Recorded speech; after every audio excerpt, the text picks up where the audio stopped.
This is the Oscars. Thank you. Gracias a la It's a academia. moment of a lifetime. Thank you. Thank you very much. Thank you.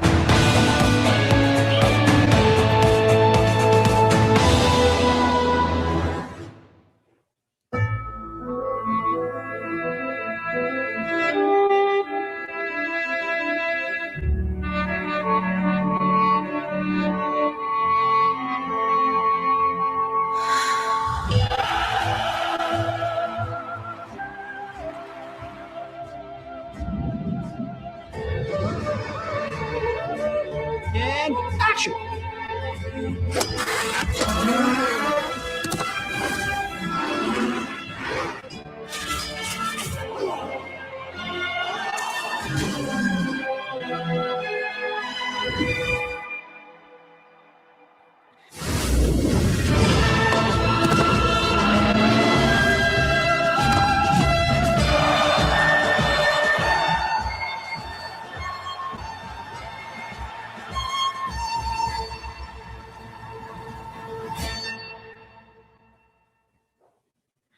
All right. I am back. OC is back. Live from OC Studio on the original OC channel. It's Sunday, March 15th, 2026. Tonight is the Oscars, the Academy Awards. And Rolex, of course, is the official sponsor. And I don't know if I'll be watching. Don't know if I'll be watching, but I always love watching that first Rolex commercial. I think during the first commercial break. Hey, listen, I can't deny it. I'm a Rolex fanboy. I love Rolex. Reach for the crown. I'll be watching the Oscars, at least the first. I'll watch the monologue and I'll watch the first Rolex commercial. Hey guys, I am ready. I'm ready for the show today. Check it out. Yep. Check it out. Guys. Welcome to the new show. Welcome to the new show, the premiere of the new show on the original OC channel. It's called Talking Watches with OC and Friends. Listen, we're reaching for the crown this morning with the Rolex Daytona on Oyster Flex, the official watch of tennis, the official watch of the global sport of tennis.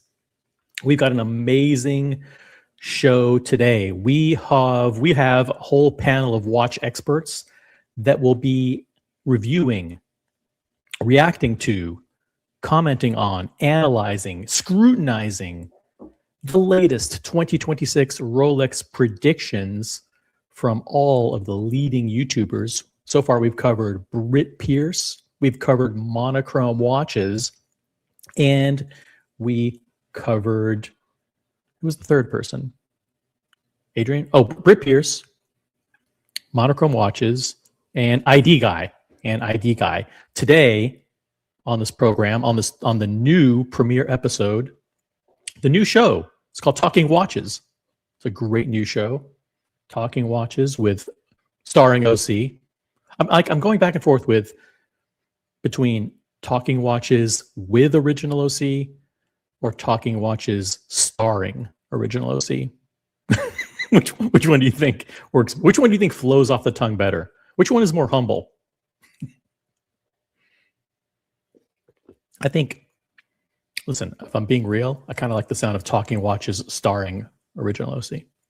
Anyway, by the way, so we're going to be doing all the live reactions. I haven't watched this stuff. I have not watched it.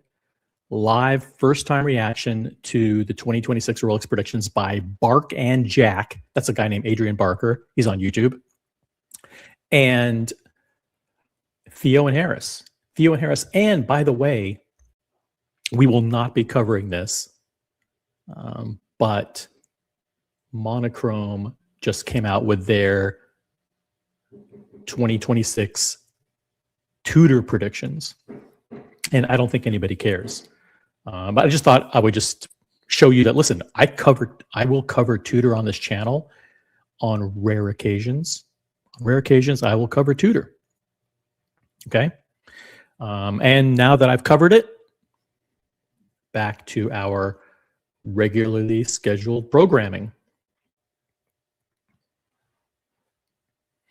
I've been gone for a couple weeks. I might have done a show in between, but we were doing a big, I don't want to say, can't give away too many details, but we were doing a big watch meetup. And then I was on vacation with Mrs. OC. Some of you know where I was. I don't like to talk too much about where I am at all times for security reasons. But I'm back. I'm absolutely back.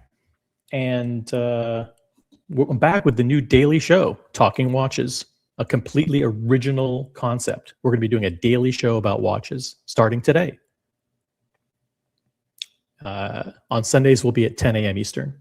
Hey, let's see who we have in the chat. By the way, if you're watching right now, drop a comment in the chat. I like to say hi to every single person who drops a comment in the chat. And by the way, please become a member, especially Mr. Tudor to you. I'm going to drop a link to the memberships. If you want to join the panel, by the way, I'll drop the link to join the panel, but I'm not going to drop it unless somebody wants it. To become a member, click right there. I renewed my YouTube Premium yesterday. I was in Aruba, and my YouTube Premium expired while I was in Aruba, and so I couldn't renew it. So it's like I'm skimming through my favorite car videos. Like BMW videos and like car detailing videos and stuff like that. All of a sudden there's ads appearing. I'm like, wait a minute. I spent 4 years watching YouTube with commercials. I ain't going back. I'm not going back. So I just wrapped up my first full year of YouTube Premium membership. And then I was in Aruba, and it's like, you can't renew because they won't let you renew your membership from outside the United States.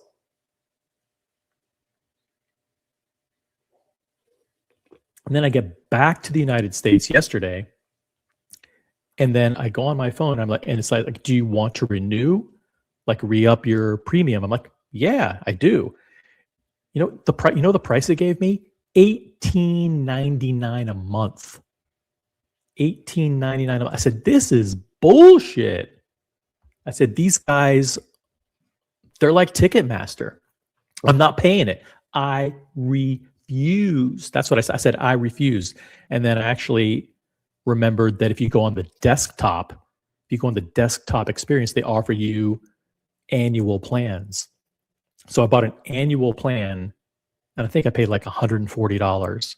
They wanted to charge me $19 a month for 12 months. That's like, I'm not really good at math. Like $19 a month times 12 months. It's like $480 a year or something like that. Just to watch ad-free.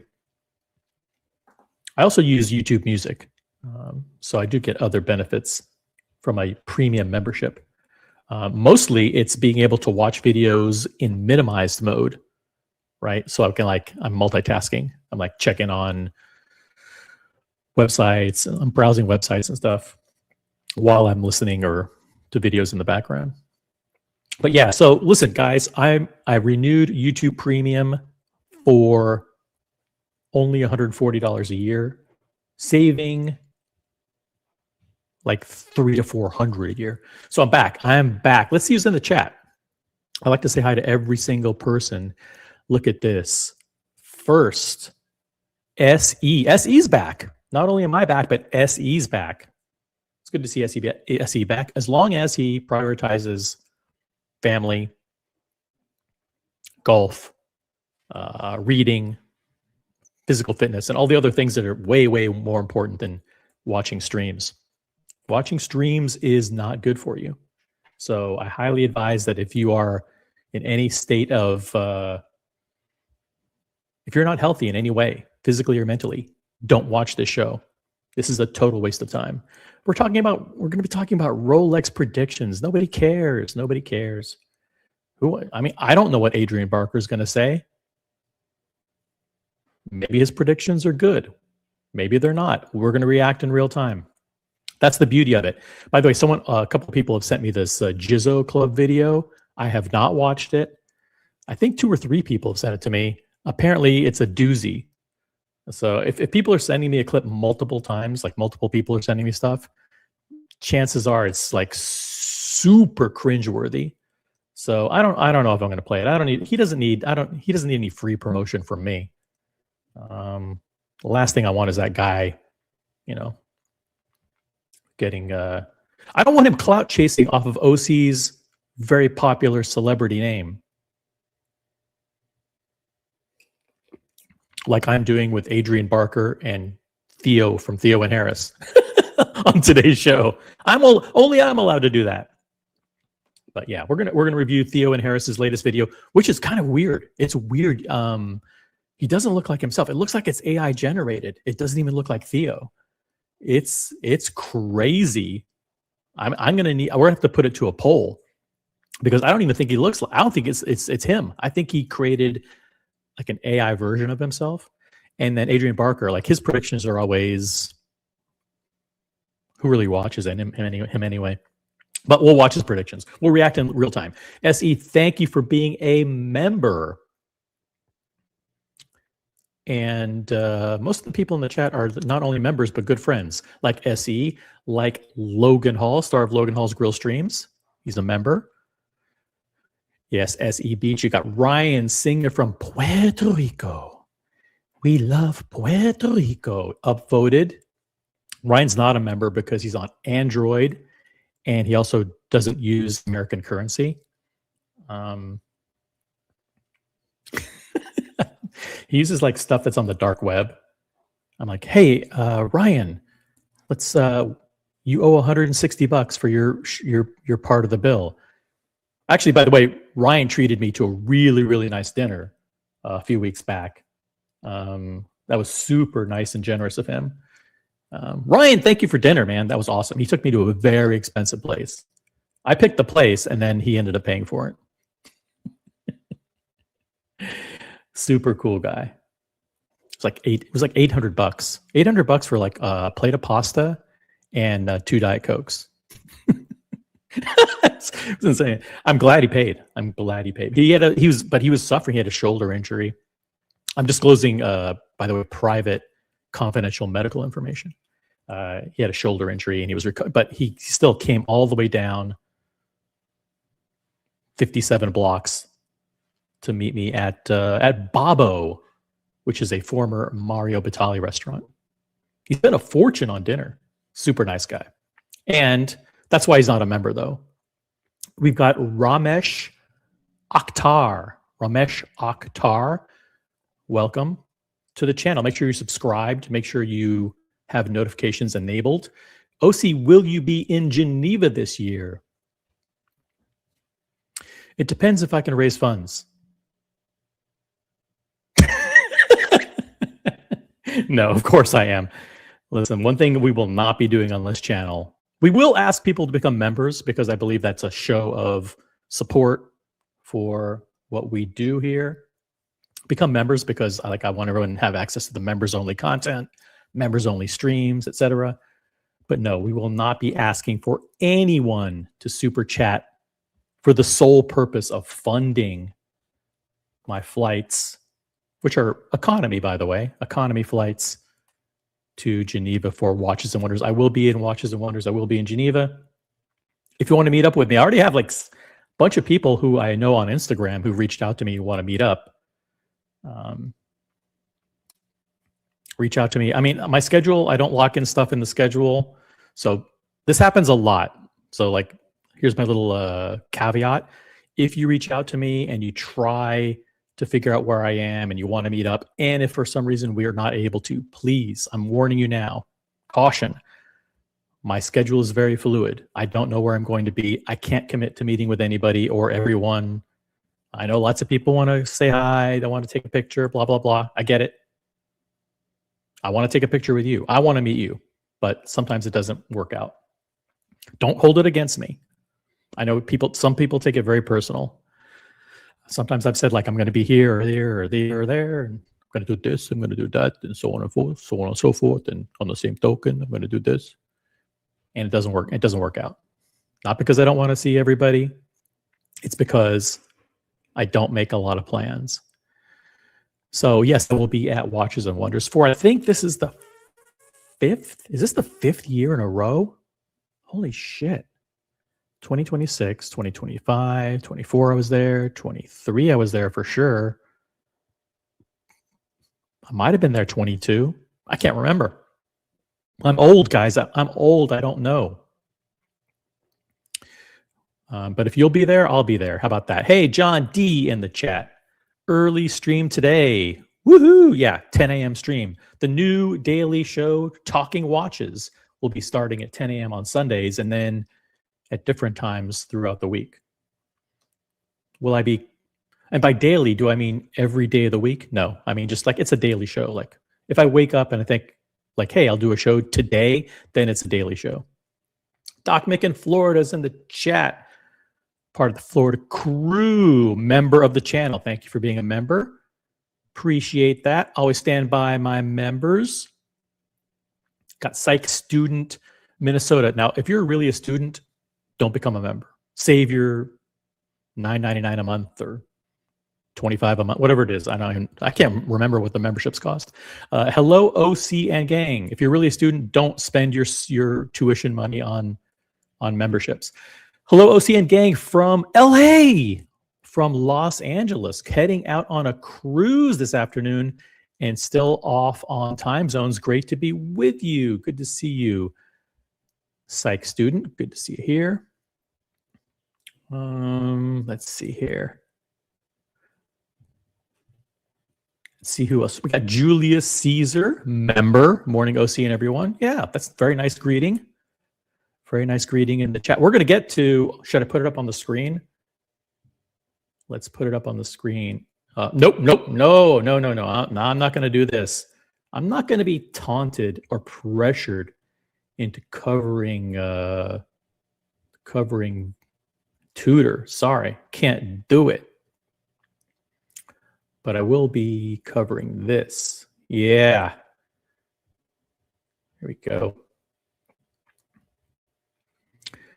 The predictions, 2026 Rolex predictions from Adrian Barker, which will be starting in exactly five minutes, live review with full scrutiny and analysis.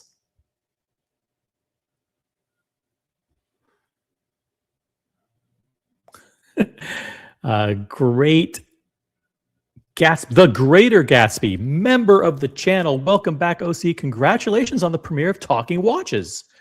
It does have a familiar ring to it. You know, there's a lot of shows, like, for example, 1916 Company, back when they were Watchbox, their show was called Talking Watches with Tommaso. And he actually, when they changed the name of the show, but they still have the Facebook group, and the Facebook group is still called Talking Watches. And that was the inspiration behind the name of the new show, which we're trademarking, by the way. So we've applied for trademark protection on Talking Watches. We'll be the only channel, because the 1916 Company doesn't use it anymore. We'll be using the new trademarked term Talking Watches. Talking Watches starring Original OC. I love the ring of that. I'm heading out shortly, so have a great show and beware the Ides of March. What's the Ides of March? Is it the EDs of March? What does that mean? Ides of March. I gotta look that up. Is that some kind of religious thing? Ides of March. Oh, is that a movie? The Ides of March from 2011. Are you making fun of my hairstyle? Wow. I have. Okay. Well, thank you, Gatsby. Gatsby, huge supporter of the show. Huge supporter. Let's see. Who else do we got it? We got Yo Leo 05. Morning, not a member yet, saving for a new Rolex. You know what? That sounds like the best reason in the world. But other people are going to kind of glom onto that one and use that as an excuse. If you're reaching for the crown, and you can't afford to become a member because you want every penny you earn and save to be set aside for your first Rolex. Okay. How can I argue with that? Welcome, Yo Leo 05. At least subscribe. Make sure your notifications are enabled. We'll get your membership. We'll get your membership one of these days. Did you say economy? Yes, I'm economy all the way to Europe. Yes, I am. I will be looking to see if I can upgrade, but I don't have enough points. I don't have like gazillion points like a lot of you guys have. I don't travel all that much. Actually, I've been flying somewhere at least once or twice a month, every month this year, because I'm retired. I can do that now. So let's see. I did Paris the tail end of last year. I did Dubai in November of last year. Did Florida. Did Puerto Rico. Did Aruba. Where else? But there's a list of places we're going. We are going to be doing watch meetups in your city. Nashville's coming up. Los Angeles is coming up. Geneva. Chicago. Maybe we're coming to Chicago. Never know. I don't have any problem flying economy. It's not. I'm only 5'8". My legs aren't super long. I wear size 3 Skechers. I don't need that much room. Don't need that much room, guys. As long as I don't have some big fat guy next to me, I'm fine. Original Mathis, member and co-CEO of the Watch Colony and Original OC Channel Networks, and technically my boss. Let's go. Good to see Mathis here. No Tudor or no Omega. Shit, the boss speaks. The boss speaks. I was going to perhaps at the end of the show, or maybe at the beginning, cover some of the Tudor predictions, but you know what? Nobody cares. Nobody cares. You really shouldn't care. So good call, boss. No Tudor and no Omega. Those brands are imploding. They are imploding. Tobister McDonkey, become a member, Tobister. Come on. Will the rich celebrities at the Emmys, you mean the Oscars? The Oscars are tonight. Be crying about ICE, Iran, fascism, no kings. What narrative will they be pushing?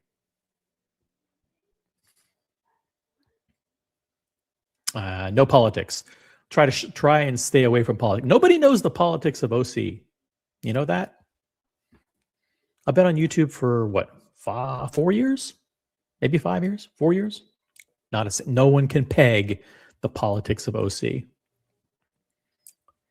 Just because my uncle is Chuck Schumer, that doesn't necessarily mean that you know my politics. I tried economy once, says SE. My knees did not. Well, he's a huge guy. SE's like a big, handsome, muscular, good-looking guy, well built. I was going to say he comes from good genes, but that's probably not a good thing to say. He comes from the right genes. Shout out to the German crew, by the way. The Ides of March. Yeah, I don't know the Ides. I didn't read. I don't read. I'm like Mathis. I don't read books. I read comic books. Nope, I didn't. I've never read Julius Caesar. Is that a cooking book? Listen, I don't read cookbooks. I'm sure it's a fantastic. Is that by Julia Child? Listen, the Caesar salad is a great salad. I like Cobb salad. I like a bunch of different kinds of salads. So yeah, Caesar salad, cool. If there's a book about it, I still won't read it. Not the Pope is in the chat. Member of the channel. I love all the members here. Nice surprise to see the show airing in a European-friendly time. Yeah, we do that occasionally. We pioneered the concept of afternoon streams. When I launched Talking Watches, I wanted it to be a show that was global. That people in the United States could watch, people in Canada, South America, but also all of my friends and supporters in Europe. And so that's why we pioneered the concept of afternoon streams. I started it first on the community channel, the Watch Community channel, in 2022, 2023, and then, of course, here on this channel. And we did on the Watch Colony channel, too, afternoon streams, U.S. time.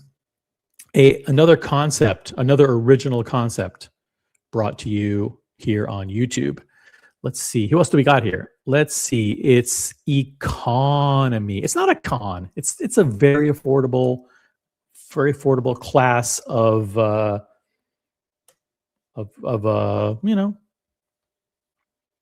transportation. It's not steerage. It's not in steerage. It's not first class, but it's pretty damn good. Hey, look what we have. We've got Brody in the chat. Member of the OC channel and general counsel of Original the Brand LLC. My 2026 Tudor prediction is Tim G pretends to own one this year. Oh, Tim G. He doesn't own any watches. I think he has an old beat up Tag Heuer. I met the guy in person. I mean, listen, all these people that talk about Tim G, like Tim G's a fraud. Tim G doesn't have houses. He doesn't. Oh, I mean, do you really know he does or doesn't? I met the guy in person, so I can tell you he's a fraud. Doesn't have any watches. Doesn't have any girl, but that's okay. I mean, I would never allow him on my panel, but just because he's, that's real watch collectors aren't attracted to fake personalities like that. We've got, who else do we got here? Who else do we have? Thank you for the, excuse me, the comment, Brody. Thank you for being a member. Tim G persuaded Hans. It's true. That is true. That's absolutely true. By the way, use your member milestone chats, guys. If you're a member, you have a star next to your name, click on the currency icon, like the $, the pound sign, or whatever it is next to the chat when you're making a comment. You probably have a free member milestone chat, just like Dear Artifact, who jumps in with the first highlighted comment of the day. I can't believe it's the first one. We've been on the air for 5 minutes already, guys. Come on, let's go. Morning, everyone. Hope you're all well. Member for 17 months. That is loyalty. And we do appreciate loyalty here. We have TM in the chat. Let's go. Whoever you are, TM, become a member. Let's get to it. I think, are we all caught up? Has everyone who's watching dropped a comment in the chat? Every single person watching, even the lurkers. Come on, everyone's unbanned. Everyone is unbanned here. There's no banning here unless you're not a watch person. If you're not a watch person, you shouldn't be watching and commenting anyway, because this is a boring show about watches. But if you're a watch person, 99% of you are unbanned.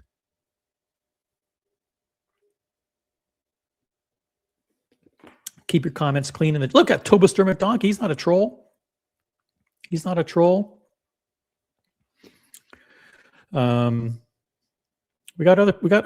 people from all around the spectrum joining. All right, let's get to the first topic of the day, which is our good friend right here, Adrian Barker, put out a video. We're going to be the only stream that probably covers it because we do actual watch talk here. We don't do bullshit panels with crazy conspiracy theories and all that nonsense. We actually do watch talk here. That's why we're called Talking Watches. We talk about watches. Talking Watches, the new show here on the original OC channel. Now, Adrian has his by the way, we're going to be 100% playing copyrighted content during today's show, and we will be replaying that content here, consistent with United States copyright law under fair use. So we will be providing commentary. It's newsworthy. Is it newsworthy? I don't know. Brody, is it newsworthy? Does it fall under fair use if it's not newsworthy? If it's just Adrian Barker? If it's boring, is that does it count as fair use? But Bark and Jack, I mean, we'll be doing satire and comedy and commentary and all that stuff. But his channel, which, listen, I'll drop a link to it because I want to show my appreciation for use of the content. The channel is called Bark and Jack. It's on YouTube. And he has 352,000 subscribers. 352,000 subscribers. So people watch the content. And he put out this video. We're going to be the only stream that probably is going to review it because other watch channels don't do watch content anymore. They just BS the whole time. But this video that he put out just a couple days ago already has 100,000 views. 100,000 views. Should we play it? All right. I have not seen this. I have not watched the video. I don't know what the predictions are. Hopefully you guys haven't seen it either. If anyone wants to jump on and either do commentary about the video, which probably nobody wants to, or if you have an unboxing, those are the two things. If you want to jump on the panel to talk watches, because the show is called Talking Watches, or if you want to do an unboxing, I will drop the link. Andy Lewis is in the chat with his customary greeting. Howdy, y'all. He's a member. He is a member. Dobuster, I'm not a troll, but I am a hater. Come from a long line of haters. Why hate? Why hate? Nobody. Who do you really need to hate? Focus on the positive. Focus on love. Focus on reaching for the crown. Focus on a lot of more positive things. This coffee's hitting the spot. I didn't have McCafe when I was in Aruba or in Florida, by the way. I was busy. But I did chow down on, I have to admit it, 3 fried apple pies. I had 3 fried apple pies on 3 different days in Aruba. Dang. Bring back the fried apple pie, Mickey D's. Enough of this bullshit with that awful baked apple pie nonsense. Go back to the original with the super scalding hot apple filling that burns the fucking roof of your mouth. That's the one we want. It slides out, fucking starts burning your fingers like, ow, ow, ow, ow. That's the one we want. There's pictures of me consuming the fried apple pie in the comments, in the commentary, in the community page, community tab of my YouTube channel. Let's see if I can go there. I'll pull it up. But please, McDonald's, bring back the fried apple pie. Let's see here. This looks like a. Why doesn't it make it bigger? How come it doesn't make this bigger? There I am. The fried apple pie. Look at this. Watch this. I posted these images, and I contacted McDonald's. I'm like, dudes, bring back the fried apple pie. And by the way, as you can see in my comment here, it's supposed to be let's edit. Let's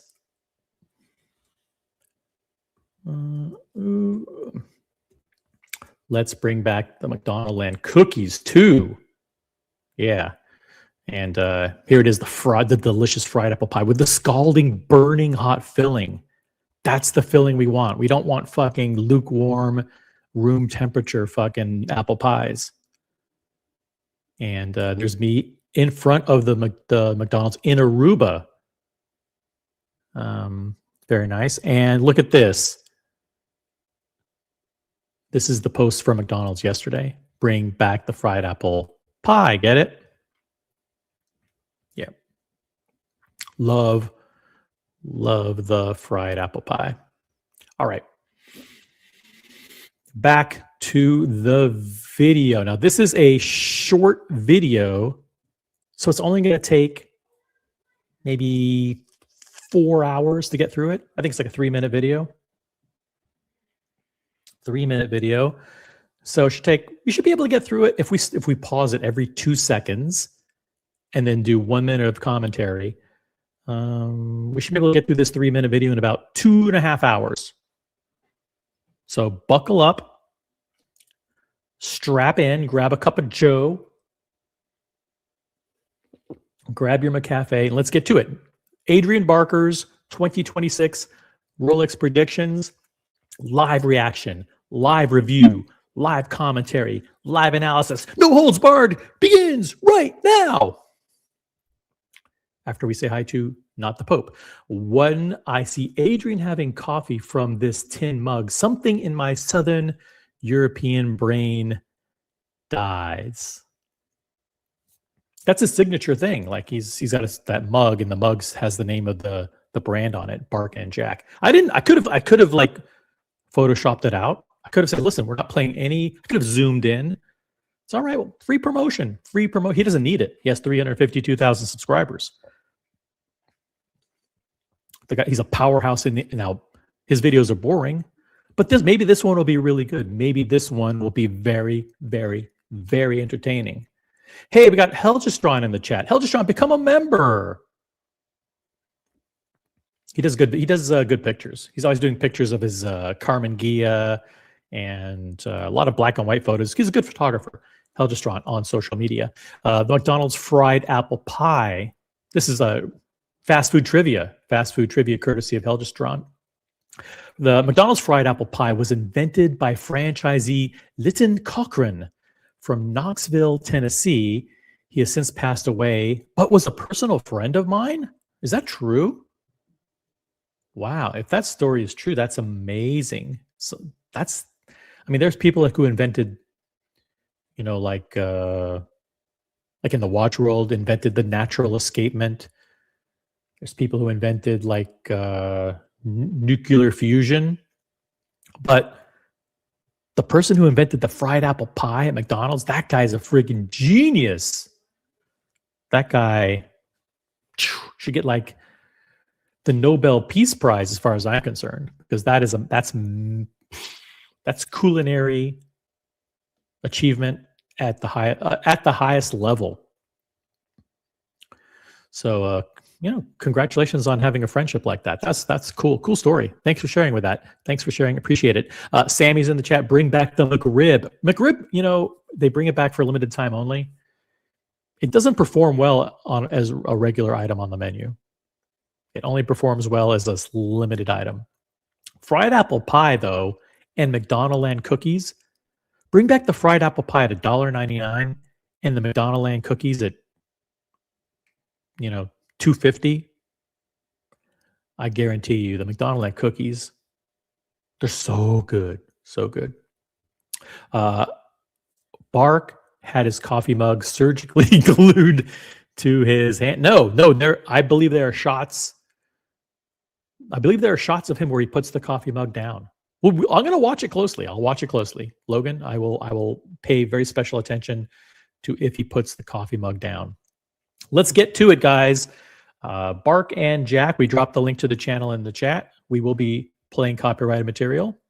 It's Talking Watches, the new daily show about watches, exclusively here on this channel and only on YouTube. Let's go. I have not watched this. I have no idea what the predictions are. Are we ready? Are we ready? Okay, let's go. Rolex had a big year last year launching that Land Dweller. And typically, Rolex and Tudor, they alternate between who's going to have the big year, who's going to have the big announcements to make. They don't do that. They don't do that. There's no evidence of that. When Tudor and Rolex alternate, I think you just made that up. That's a figment of your imagination.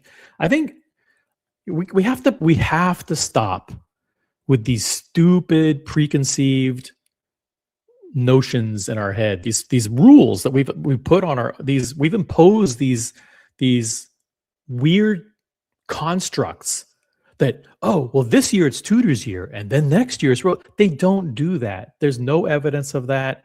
It's never happened. If it did happen, it's a coincidence. There's nothing to suggest that there's some guy up at the top says, okay, we'll give the big releases to Tudor this year, and next year we go back to Rolex. No, nobody fucking does that. They don't alternate. This is the kind of bullshit that fucking annoys me in these social media guys. Like, this guy is telling his 300,000 followers that there's some kind of master plan where, well, whoever the fuck is, they're going to give a big year to Tudor this year, and they're going to give a big year to Rolex the next year, and they're going to alternate back and forth like the line at the car wash. What the fuck's he talking about? It's like this. I'm going to start going fucking hard on these guys whenever they spew out shit that doesn't make sense. You guys want me to go hard on these guys, or you want me to just fucking prance around it? Like when they say, when they drop a line of bullshit, that, oh, let me just eat it up. Oh, that's true. Oh, it's going to be Tudor's year this year. Get the fuck out of here. Adrian, you know that's not true. If you think that's true, you are a fucking moron. There's nobody that's with a puppeteer upon high going, oh, let's make sure that Tudor has the ceramic this year or whatever the fuck they get. And then next year we'll give it to Rolex. These fucking annoying. That's why these predictions, you know, a lot of these guys that do the predictions are terrible, are absolutely terrible. I'm 3 seconds into the video and I can't stand it. Okay, drop the link for Bark. No, if Bark is in the chat and he wants to come on, I'll drop the link. But I'm not dropping it unless he comments first. But come on, man, stop it with the nonsense. Yeah, dear Artifact, what is he talking about? Exactly. Thank you for having my back. Burley's in the chat. What's up, Burley? Please become a member. Burley's new, but I think I like Burley. Doc Mick says, you are right, OC. Go hard on them. Yeah, I'm gonna go hard. I'm not, when I hear bullshit like this, I'm not just gonna let it go. Like 98,000 people watch this video. Are there comments saying, like, by the way, Rolex doesn't do that? Rolex doesn't give a fuck what the people at Tudor are doing? For fuck's sake. Literally 3 seconds into the video.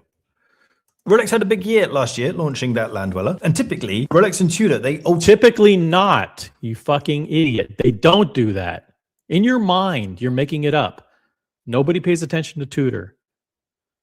alternate between who's going to have the big year. They do not. They alternate between who's going to have the big year. Someone's deciding who's going to have the big year. Oh, this year we'll give it to Tudor. We'll alternate. Like anyone gives a fuck about Tudor? Shut the fuck up. Launching that Land Dweller. And typically, Rolex and Tudor, they alternate between who's going to have the big year, who's going to have the big announcements to make. So following that pattern, I think this year... Following that pattern, which doesn't exist except in your mind. There's no fucking pattern. For fuck's sake.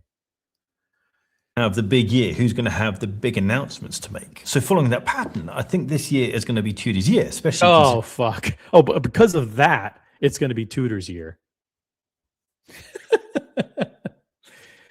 Fucking A. These guys on YouTube. That it's their 100th anniversary. However, Rolex have some of their own anniversaries to celebrate, and I think they're going to have some pretty big launches this year as well. Wait, why would they have big launches? Isn't it Tudor's year? Why have big launches when you need to? No, this is the year of Tudor. We have to give it to Tudor. It's Tudor's 100th anniversary. We have to alternate. There's a pattern. We have to alternate. Oh, that being said, Rolex will have some big launches. Why? Why would they? It's Tudor's year. Don't you know the pattern?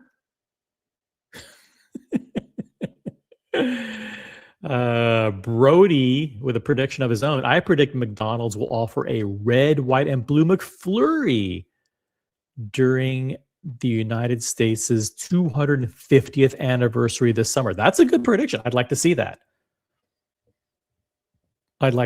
Good prediction, Brody. Yo, Leo. My AD confirmed, that's authorized dealer.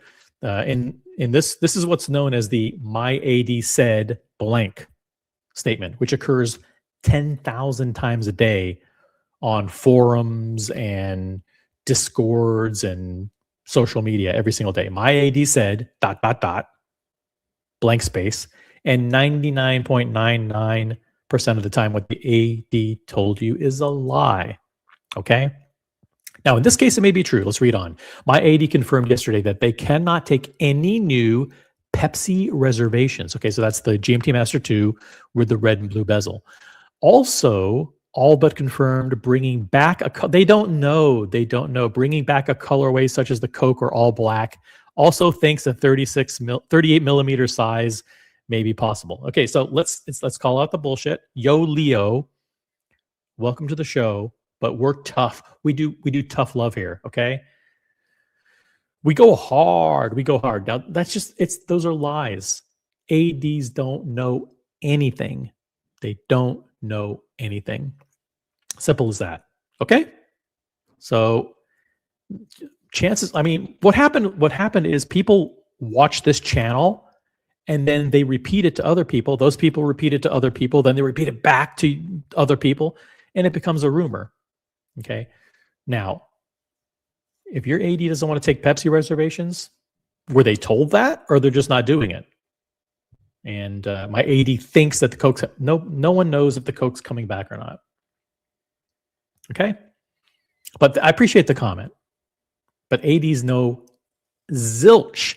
They don't even control their own websites. The ADs, the Rolex section of their websites is controlled by Rolex. They have nothing to do with it. That's how much Rolex is control freak. Okay. But thanks for the comment. Hey, look at this. We got Mikey, member for 16 months at the senior consultant level. Guys, we need more member chats. We need to maximize the memberships and the member chats. And by the way, now's a great time to upgrade your membership. Upgrade to the next level. Come on, it's not that much more. It's maybe like $5 a month more. Upgrade to the higher level. Come on, guys. Mikey says, like Mikey. Mikey's a campaign senior consultant. I like Adrian. There's no need for all the name calling, OC. He's speculating like everyone else does on YouTube. Fair enough. See, we let all opinions on. You can like Adrian. Nothing wrong with liking Adrian. Was I name calling? Okay, maybe I was a little tough. Was I a little tough on him? Should I do a poll? I'm not apologizing. I'm not going to apologize. But come on, the idea that they alternate and there's a pattern and Tudor has a big year, then they give it to Rolex. That's not what they do. So without the name calling, I'll call them out on that. Sales kickoff each year, dear artifact. Sales kickoff each year between Rolex and Tudor. Rolex, it's our year this year, so expect your sales to drop. Rolex, you're right. We'll just sit on our hands this year and do nothing. He's right. It's your turn this time. Come on, that's not how it works. Not how it works. The ADs know next to nothing. They know almost nothing. Correct. Just to drive home how little the ADs know, much of the time, even national Rolex reps aren't in the inner circle of what will happen. That's true too. No, none of these guys know anything. The one person who will know is me, because I will be at Watches and Wonders in Geneva. And I'll be covering the press conference live. Okay? Back to the review. Let's hear about these pretty big launches that Rolex is going to have, as predicted by Adrian Barker. These are my Rolex predictions for 2026. Let's start with the obvious one, the Land Dweller. I wasn't a fan of the Land Dweller when it was when it was leaked, actually.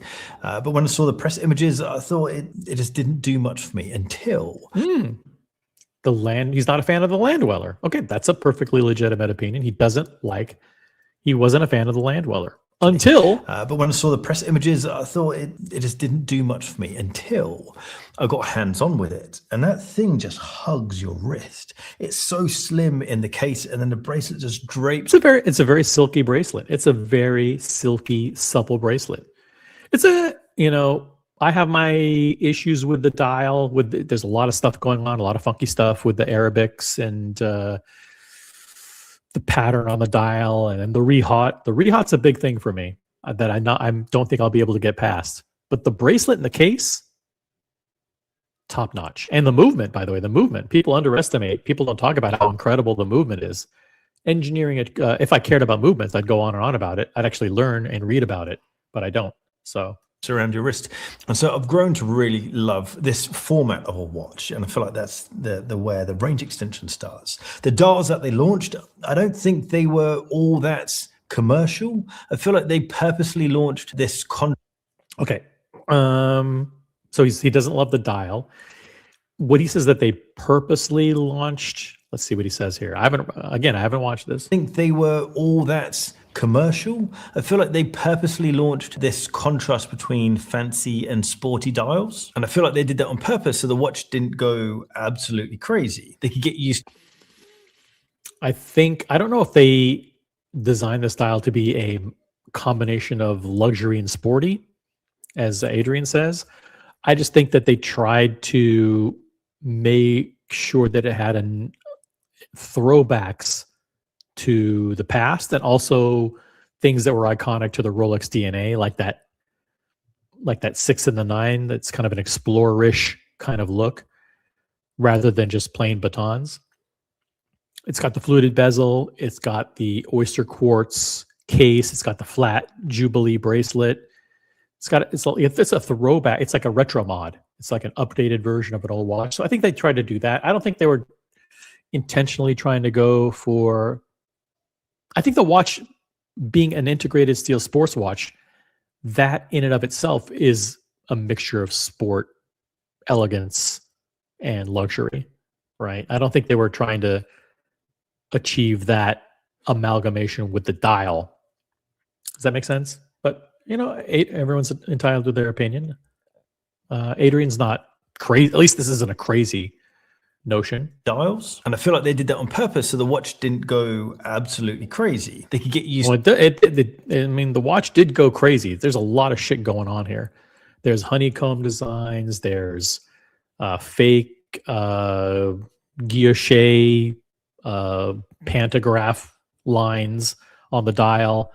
There's a big giant rehot. There's a fluted bezel. There's blingy intermediate links. There's a 6 and a 9. There's a bunch of stuff going on here visually.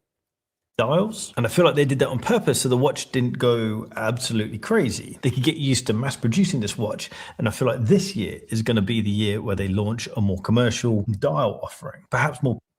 Another person who's predicting a different dial. I wonder what elements he's expecting for them to change. Plain dials, but I think the big difference is going to be them launching a dial with pure batons. Another one who wants batons. ID Guy talked a lot about going with batons, and Adrian Barker is echoing. Maybe he watched the ID Guy's video and was inspired by it, but that's an easy one to say, like to make the watch more conservative, more boring a little bit by going with batons. We need to go with the batons. What do you guys think of that? Let me catch up on the chat here. Andy Lewis says high volume ADs will have Pepsi's trickling in even after it's discontinued. We shall see. We shall see. SE says he's under NDA. His SA knows his AD knows everything, but he's under NDA. John D says between Adrian Barker and Britt Pierce, they're both lost in the sauce. John D, thank you for the opinion. Does it feel, says Vimal Nair, who's a member of the channel. Welcome to the show, Vimal. Does it feel like there's less excitement about releases running up to Watches and Wonders 26? Funny, it's only Rolex that people seem to predict about, while there are 66 brands at the event. And there's like another 85 brands off-site at another event. And then there's the Beau Rivage and other places. There's like another 50 brands. There's like a couple, 200-300 brands. 200-300 brands in at Watches and Wonders. I mean, in Geneva during the time of Watches and Wonders. Most of the brands you've never heard of before, right? You don't believe me? Check this out. Well, let's do a test. Let's do a test. I'm going to pull up a Instagram post, and I want you guys to tell me how many of these brands you recognize. Okay? This may be a little bit hard to see. Let me see if I can. That doesn't work. I gotta make it bigger. Okay, check this out. Okay, now this is an event that's going on during Watches and Wonders in Geneva. It's called Time to Watches. It's like another 80 brands. Let me see if I can make this bigger. I want you to like count. You could probably count on one hand the number of brands that you even heard of before. Let's be real. Let's see if I can make this bigger here. Hold on. I'm going to do something crazy. Boom. Just bear with me for a second. I'm going to do something. I'm going to be launching Photoshop. I'm going to do a bunch of crazy stuff here. Boom. Bear with me while I do this. I want you guys to see this thing here.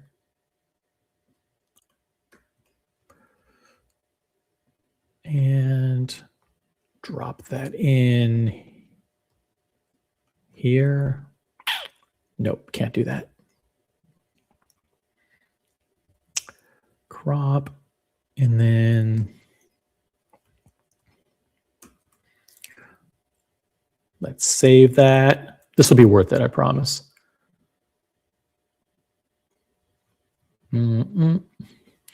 Time to Watches.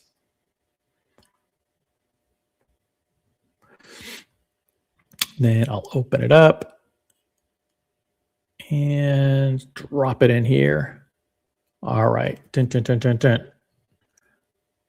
I think I did it. All right. Check this out. Now, you tell me. This is another event that's going on in Geneva during the time of Watches and whatnot. These are like, you tell me. These are Swiss watch brands. Okay? This is scary. This is scary stuff, okay?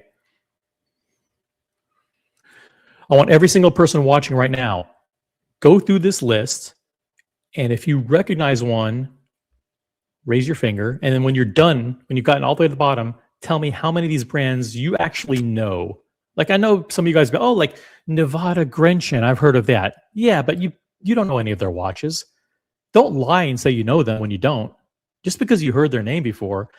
I mean, do you really know Sartori Ballard? No, you heard of them once or twice, but you don't know their watches. If you really know these brands, oh, I know Philippe Pakulik. Okay, that's 3. Get the fuck out of here. You don't know this is the Swiss watch industry, guys. This is the shit. This is the whole freaking industry is in trouble. Okay? This is what we're dealing with. This is what we're doing. Now, what's the point? I'm not sure. I forgot the point. But the point is that I forgot what the point of this is. Maybe it'll come back to me. Oh, okay. Does it feel like there's less excitement? I circled back. I figured it out now. Does it feel there's less excitement? It's funny that only people care about. Do you care about any of these brands? Of course, you only care about Rolex and Patek. Okay, and AP is back at Watches and Wonders this year, but AP had a bunch of releases already. Tell me which of these brands you're excited to learn about their new releases.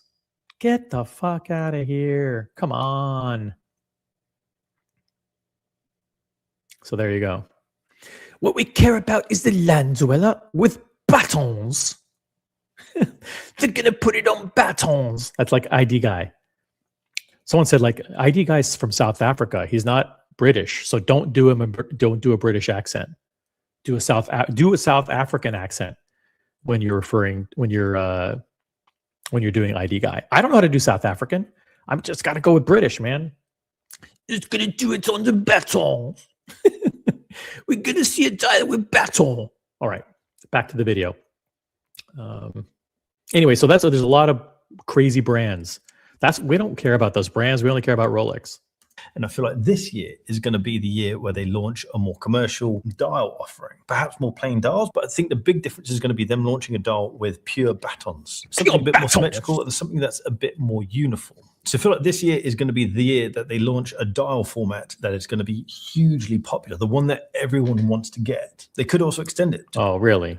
This will be the year that they. After 1 year, are they likely to make a change to the dial? I don't think so.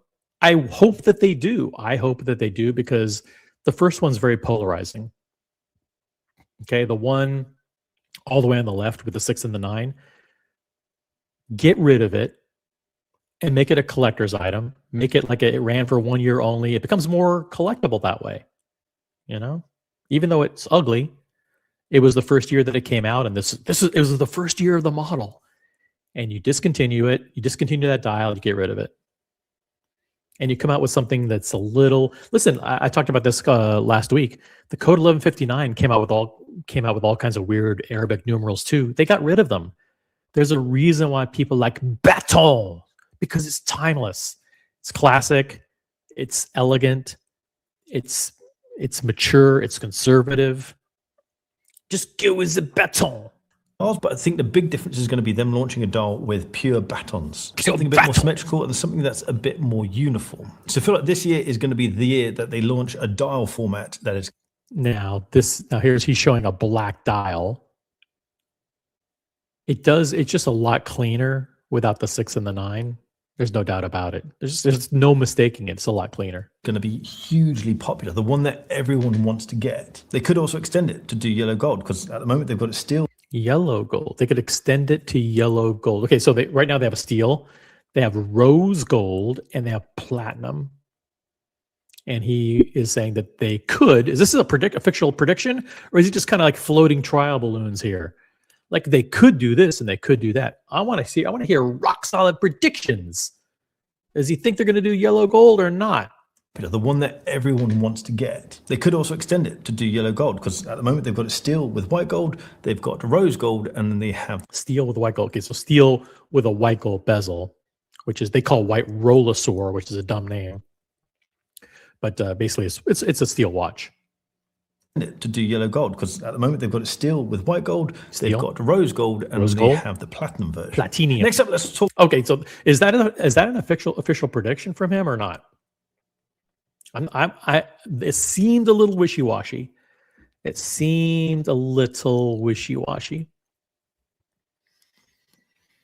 see. We got Brooklyn in the chat. What's up, Brooklyn?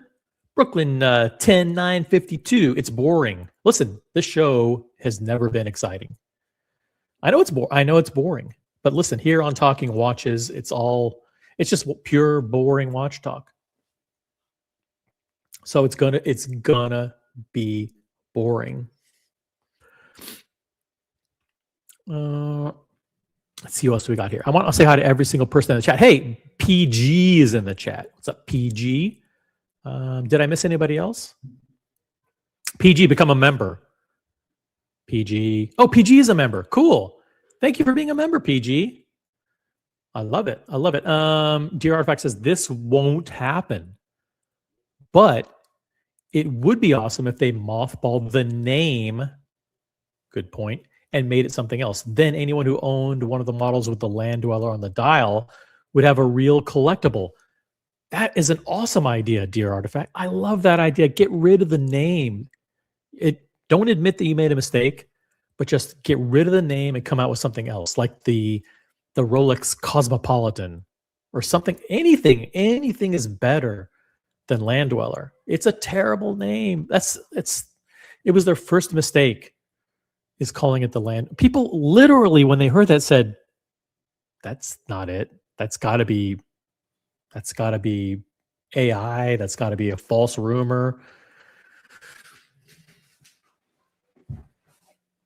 Right? Isn't that what you thought when you heard Land Dweller? You thought, that's a fucking joke. There's no way Rolex would be stupid enough to call it Land Dweller. That's what we all thought, if we're being real. Right? Lo and behold, they called, so discontinue the Land Dweller name and the crazy dial. Boom. And you're done. Nothing like watching OC speaking British accent while listening to Chopin. I love Chopin. Chopin is one of my favorite pianists. I mean, I'm boring, and Rolex is boring too. The Rolex, I am boring. I'm as boring as Rolex. Jeez, I'm having trouble reading, guys. We're only here for the rare. Should I do all my chats in British? We're only here for the rare occasions when OC says battens or klein music in an accent. That's the pinnacle of the entertainment here. All right. Let's keep going. So I'm not sure what the official predictions were from Adrian here. Excuse me. I think he predicted batons for the dial and maybe yellow gold. Okay, I think neither of those is likely to come true. Let's do a poll though. Guys, I'm going to be brutal on the polls. The poll questions are going to go up. We're going to get 10 votes and then that's it. And then we're done, okay? If you don't vote immediately, you're not going to be able to participate. Here's the poll question. Which of Adrian's Land Dweller predictions is accurate? Okay, number 1, new dial. Number 2, yellow gold. Or number 3, neither. Vote in the poll. The poll is officially live. I'm not going to waste time waiting for you guys to trickle in your votes. Oh, well, maybe I'll vote in like 10 minutes from now. Bullshit. You have 2 minutes to vote. You have 2 minutes to vote. If you don't vote now, screw it.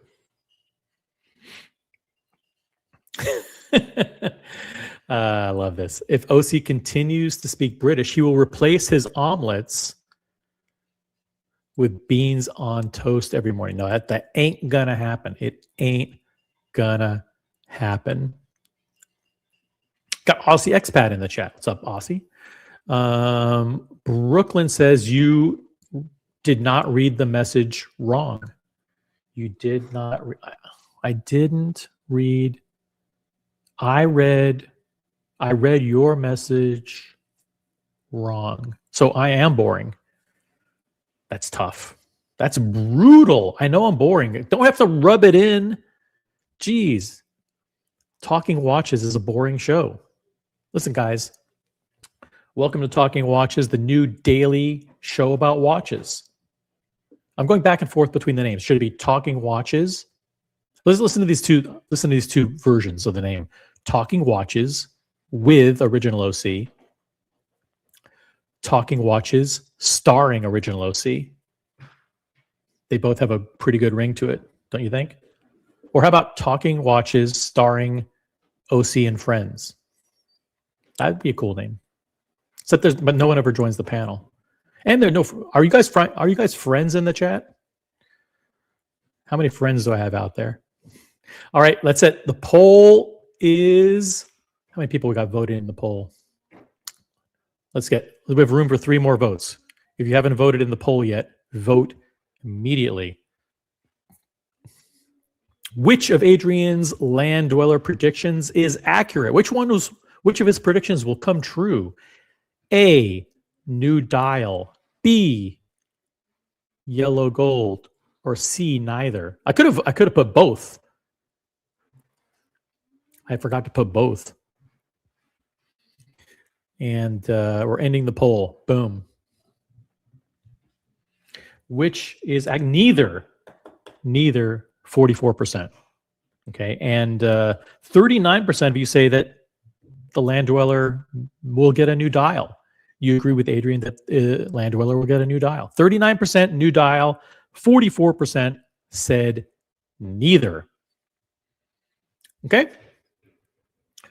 For those of you watching on the replay, those are the results of the poll.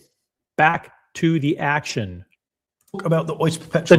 The next prediction. So that was land dweller. We got land dweller out of the way. Next is they've got rose gold and then they have the platinum version.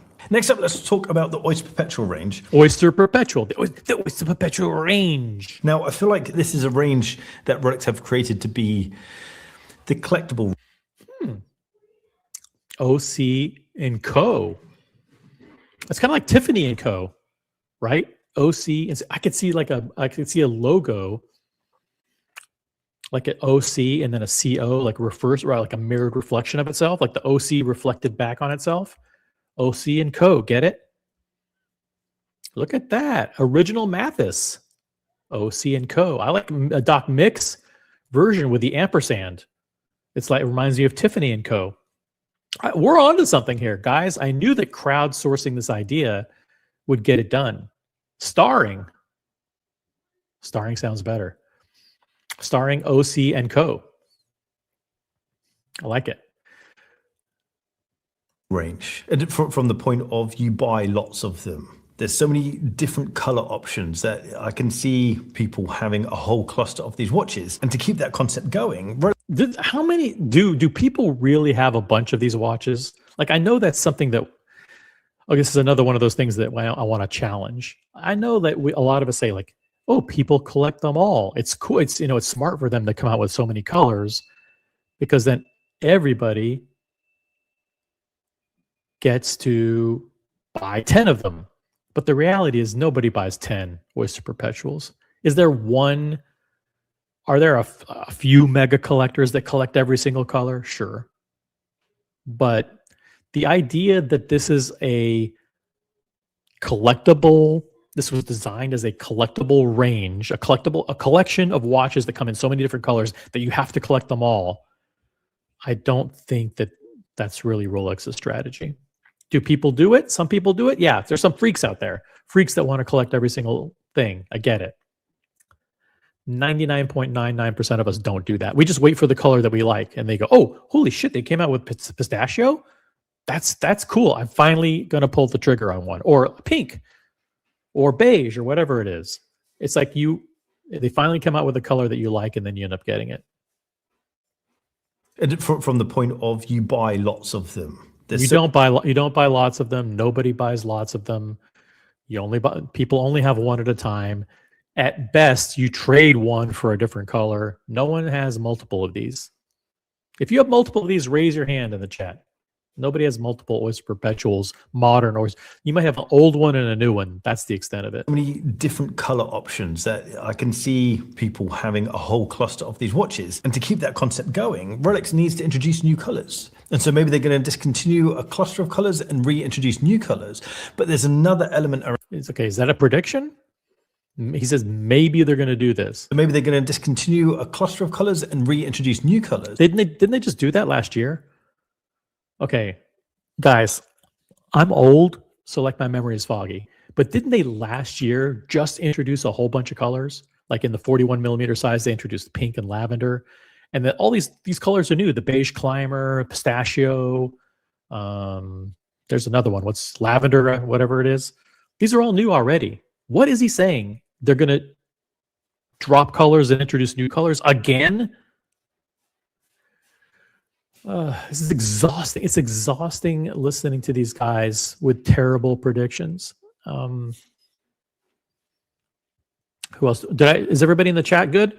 Hey, John D says, it's so amusing. Adrian Barker dropped his silly little video days after ID Guy, and others already did this exact prediction format. Boring. Coming from another boring guy. Yeah, and OC is just taking his cookie cutter formula of reacting to these videos in a very boring and predictable way and doing it over and over and over again. True. Everything about this is boring. Thank you, John D. Meeting up with John D. We're meeting up with John D. And this week? Is it this week? Holy shit. We have a big, huge meetup this week. John D. is going to be there. Hope I didn't dox you. All right. Let's continue on. There may be new colors, guys, even though they just spent last year introducing a ton of new colors. To introduce new colors. And so maybe they're going to discontinue a cluster of colors and reintroduce new. They're going to discontinue a cluster of colors and introduce New colors. New colors. Maybe. He's not going to predict it, but he's going to say maybe. But there's another element around the Oyster Perpetual, which I think's Ooh, interesting. Another element. Let's hear. Interesting point. And that's the fact that it's been 100 years since Rolex launched the Oyster case. This was the world's first waterproof wristwatch. Now, within Rolex, Oyster has become a name for so many elements. Okay, so the Rolex Oyster, this is true. The Rolex Oyster, which is their first waterproof watch, was introduced 100 years ago in 1926. That's a totally different watch. Has nothing really to do with the Oyster Perpetual, other than the fact that anything that Rolex calls an Oyster is a waterproof watch, hearkening back to the introduction of the Oyster back in 1926. Got the Oyster bracelet, the Oyster Flex, and then of course the Oyster case. And every time you see Oyster on the dial, it means it's a waterproof case. That's there. Okay, I have not watched this video. That was Adrian and OC vibing. Hey, sometimes I actually know watch stuff. Don't be that surprised. I can see a lot of you guys out there going, "Whoa, how does he do that?" I actually know watch stuff once in a while. And Rolex Oyster has become a name for so many elements. They've got the Oyster bracelet, the Oyster Flex, and then of course the Oyster case. And every time you see Oyster on the dial, it means it's a waterproof case. Typically, you see the words on the dial, Oyster and Perpetual. Perpetual is connected to the movement, meaning it's correct. Perpetual is the movement, which means it is a self-winding movement. It has a rotor, and it is a automatic watch. It's an automatic watch, basically. Automatic movement. So it gets a bit confusing, the fact that they've got a range called Oyster Perpetual. Now, although the Oyster case doesn't really connect directly to any watch line in particular. I'm waiting for his prediction. I'm still not hearing it. Did you guys hear a prediction yet? I'm still waiting. I feel like Rolex could use the Oyster Perpetual line to do a silent launch or a silent nod to the fact that this is the 100th anniversary of the Oyster case. I'm thinking maybe they do a little dial that has a subtle nod to the sea or to water. Maybe there's a waves dial. Maybe there's a cluster of new blue dials. I don't think Rolex is going to. Holy shit. This is a bad prediction. Actually, I'm not going to say it's a bad prediction because I want you guys to vote.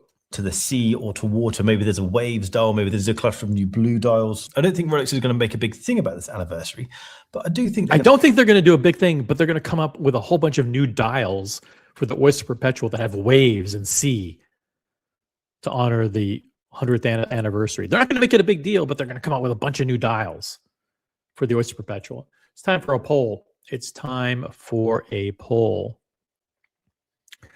And we're going to go quickly on this one.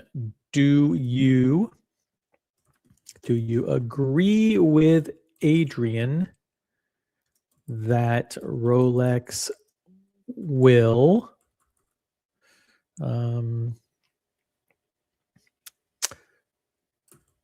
special OP dials for the 100th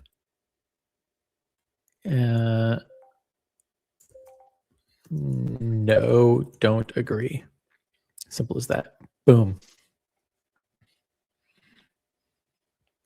Vote in the poll. Do you agree with Adrian that Rolex will introduce special OP dials for the 100th anniversary of the Oyster case? Yes or no? Vote in the poll. Let's keep going here. Different dials like this image here is actually kind of interesting because this is the introduction of kind of like a reverse ombre dial for the Oyster Perpetual. Now that's an actual interesting idea. Like, I mean, would they do it this year? And like maybe they do it next year. They just redid all the dials, right? The market, and they do often do silent updates. Silent. It's going to be a silent update. New blue dials. I don't think Rolex is going to make a big thing about this anniversary, but I do think they're going to mark it, and they do often do silent updates, silent releases. One anniversary that I think they're going to silent updates, silent releases. Okay, let's see how the poll's going. Vote in the poll. The poll's going to stay open for the next 60 seconds. Quick, guys, vote immediately.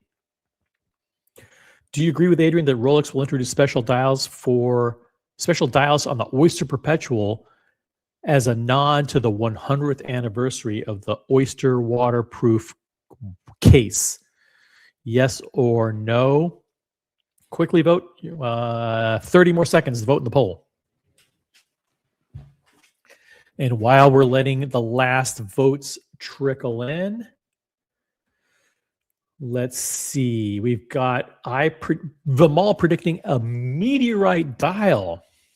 See, this is good. This is like going out on a limb. This is a ballsy prediction. This is the kind of predictions I want to see from Adrian and from Theo. By the way, Theo's predictions are coming up next.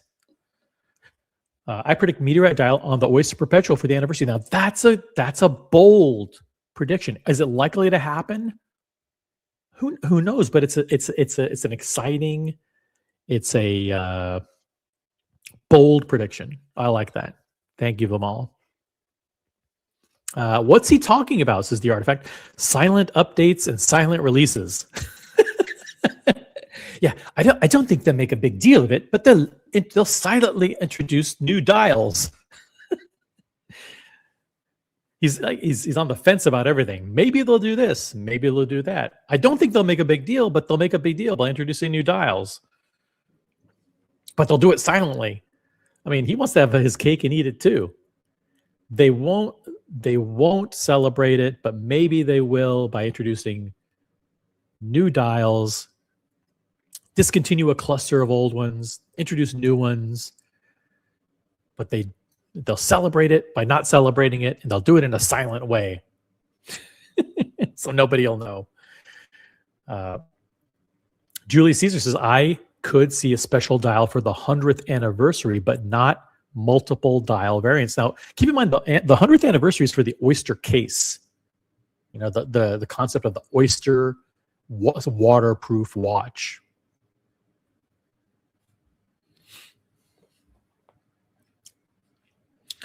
Watch. Got MD Chaz in the chat. What's up, MD Chaz? Good to see you. I want to say hi to every single person that we have here. Keep voting in the poll. I'm going to close the poll 2 seconds. So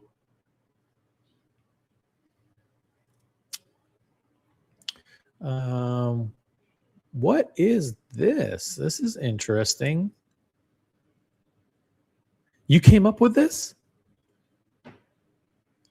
Oh, this is pretty interesting. Let me see if I can make this.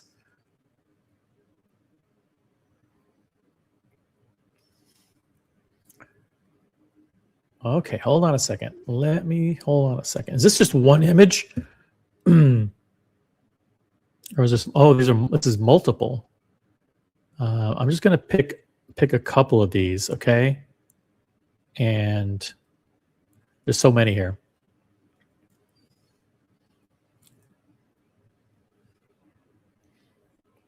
Wow, this is interesting. Okay, cool. Check this out.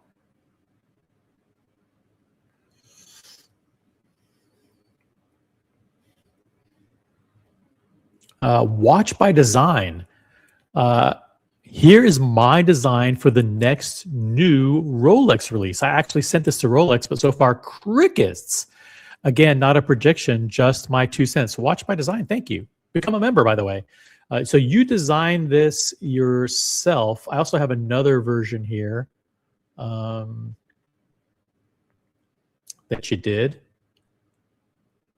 Check that out. Okay, so let's see what we got going on here. We have time and date. This is a Rolex 1908 with a world time and a day-night indicator.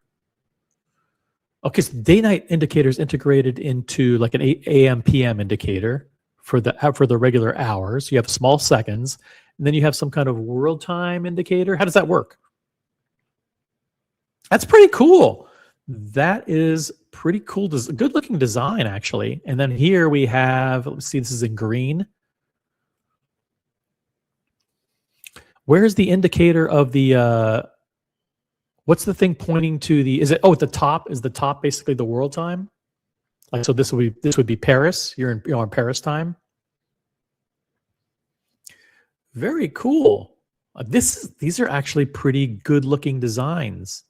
Let me see here. Let me pull up a time only one. Check this out. Let me see here. Got a lot of tabs open, so bear with me.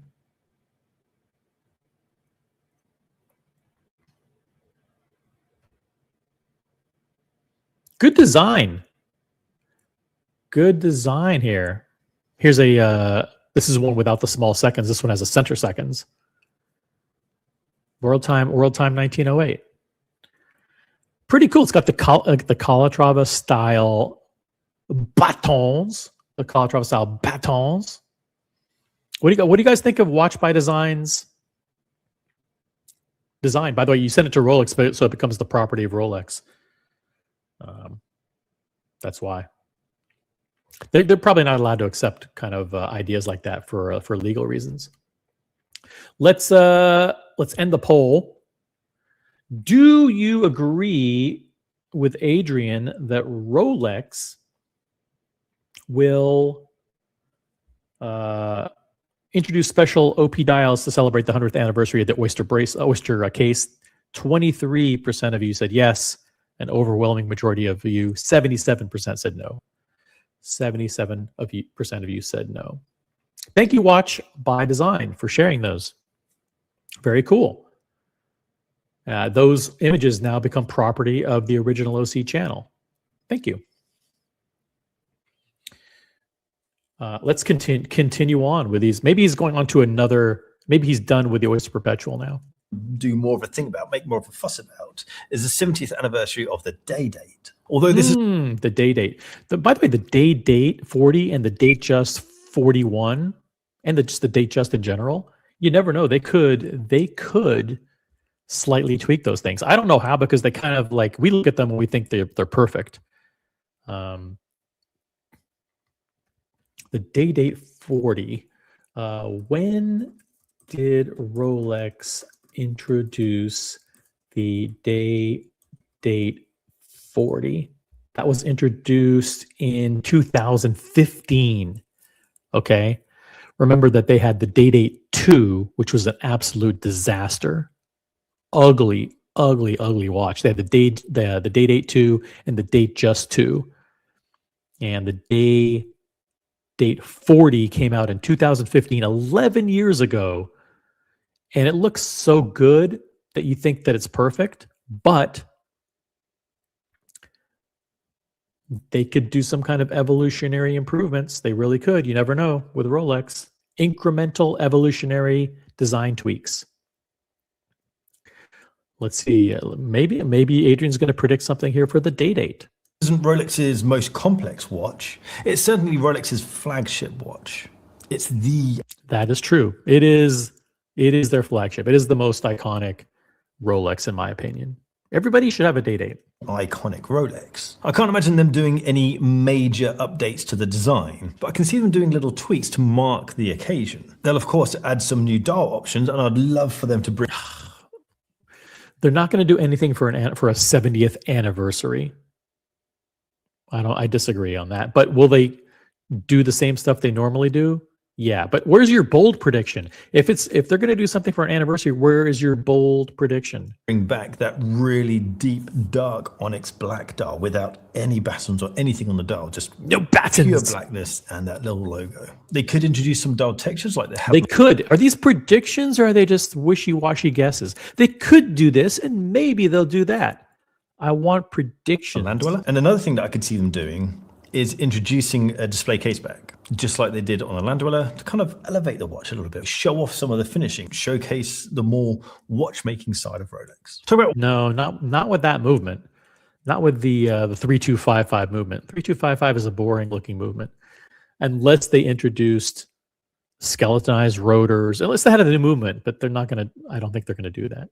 Is introducing a display case back, just like they did. These are weak predictions. Maybe they'll have a different dial. Oh, maybe they'll have a black onyx dial. Ooh, whoop-de-fucking-do. That's a prediction? Pure blackness and that little logo. They could introduce some dial textures like they have on the Land Dweller. And another thing that I could see them doing is introducing a display case back, just like they did on a Land Dweller, to kind of elevate the watch a little bit, show off some of the finishing, showcase the more watchmaking side of Rolex. Talk about watchmaking side of Rolex. Okay, so I'm not even going to consider those predictions. I don't even think those are predictions. So we're just going to completely pass that.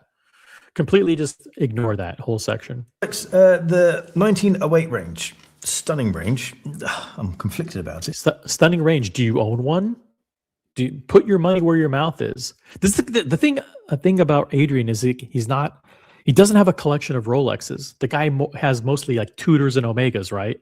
So the guy doesn't love Rolex. He's doing this for clickbait. You know, the guy doesn't love Rolex. I'm conflicted. Stunning range. Yeah, you say that because you're a watch, journalist. You have to say something nice about it. Yeah, it's a nice watch, but don't say it's stunning. But then don't put your money where your mouth is. No, I think it's a stunning range. If I had the cash, I'd probably go to some other brand when it comes. Okay, so he said it.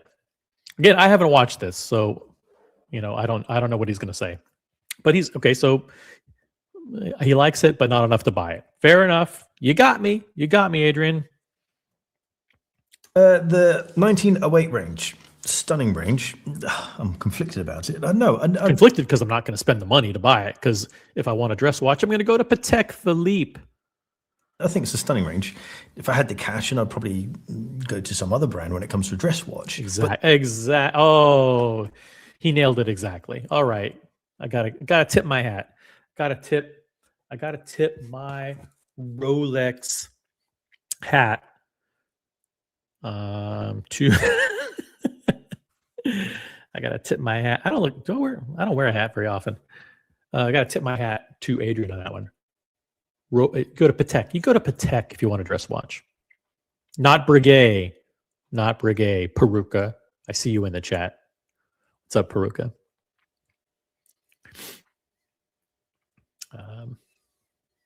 The way that Rolex has executed this dress watch, I think they've created a stunning watch. And I feel like this is a really interesting platform for them to launch something more complicated. I could imagine them doing Oh, another one.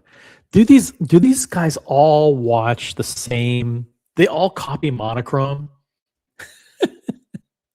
There's no originality in these YouTubers are awful. They don't have any original ideas. They're going to do this with the land dweller. They'll discontinue the Pepsi. They'll change the dial on that one. They'll bring back the Milgauss. Oh, I can't wait for that to show up. Oh my God. And this prediction is basically something like a perpetual calendar in this. Complications in the 1908. You think? Wow. How are they going to do that? I mean, they probably have like a 15 or 20 or 25 year time horizon for how all the things they want to do to the 1908. But we saw the mock-ups with the moon phase. That's a beautiful, beautiful concept, with the center seconds. I don't know what he's thinking here. Watch. And I feel like this is a really interesting platform for them to launch something. Collection. It's an interesting collection. It's their new dress watch collection. And if they're serious about these dress watches, they're going to come up with a whole bunch of complications. Yes. More complicated. I could imagine them doing something like a perpetual calendar in this format. Really? A perpetual calendar? This is a good mock-up. This is awesome. This is a bold prediction. I like this. And it'd be interesting to see how they execute that more complex dial, because at the moment they've got a very plain dial, and the way that they've used space is perfect. So it'd be interesting to see how they execute. I think that dial, this mock-up is pretty good.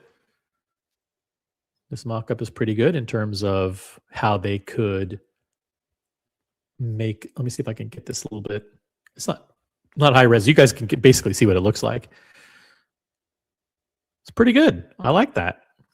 They've got a very plain dial, and the way that they've used space is perfect. So it'd be interesting to see how they execute the more complicated dial and try and maintain that balance. Easy, pretty easily. If you ask me, look at that.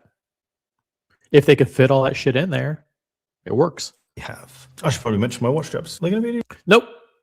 Don't mention the watch straps. Let's vote on that one. Let's do a real quick poll on that one. It's a very specific thing here. Do you agree that with Adrian that Rolex will, let's see, new complication for 1908? Perpetual calendar specifically, or no changes to 1908? Let's do this.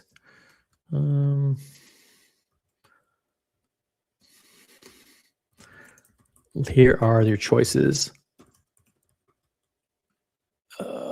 Boom. What do you think Rolex will do with the 1908? Do you think they will introduce a new complication for the 1908? Do you think they'll introduce a perpetual calendar specifically that Adrian mentioned? Do you think they'll do little tiny changes to the 1908 that are not complication related? Or they will do basically nothing at all?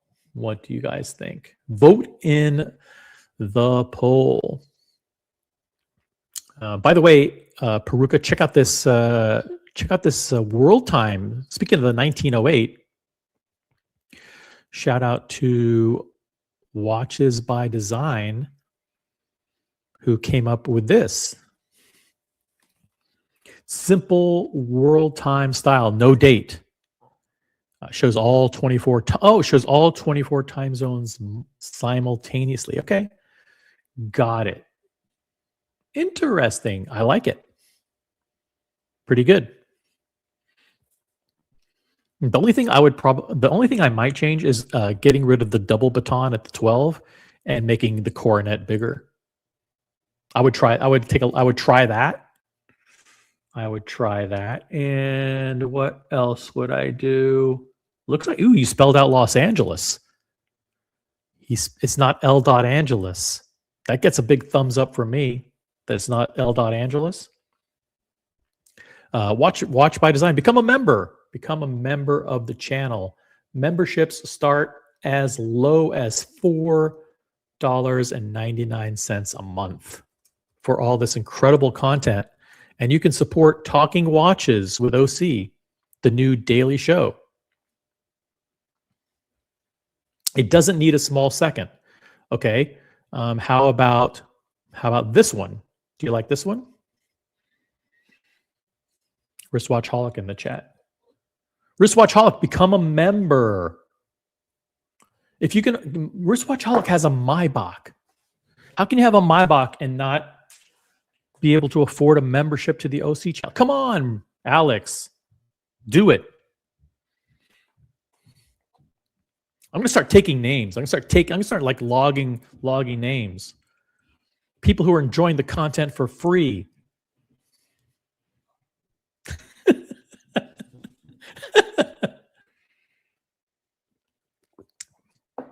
Come on, guys, seriously. Pony up for the memberships. John Galt's in the chat. I'm waiting to become a member. For Adrian Barker to predict a Tiffany blue dial on the 1908. That's another good. That's another kind of common prediction. So here's one. Shout out to Watch by Design. Thank you for these your mock-ups are better than a lot of the predictions out there. Thanks, man. Thanks for sharing. All right, let's see here. Okay, finally, here we go. Years has been rumors that Rolex are going to the GMT Master 2. The GMT Master 2. What's going to happen? This is everyone's been weighing in on this topic. Remember that we were the first watch channel to break the news back on January 30th.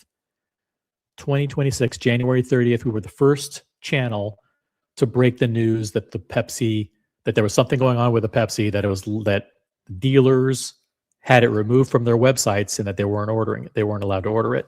That was the first time it was mentioned. Here we are a month and a half later, and people are still. By the way, Luxury Bazaar did a whole article the day after we did that. The day after we broke that news, they wrote a whole article about the Pepsi possibly being discontinued. Everybody watches, guys. Everybody watches. We don't have to pretend that they don't watch. Everybody watches what goes on here.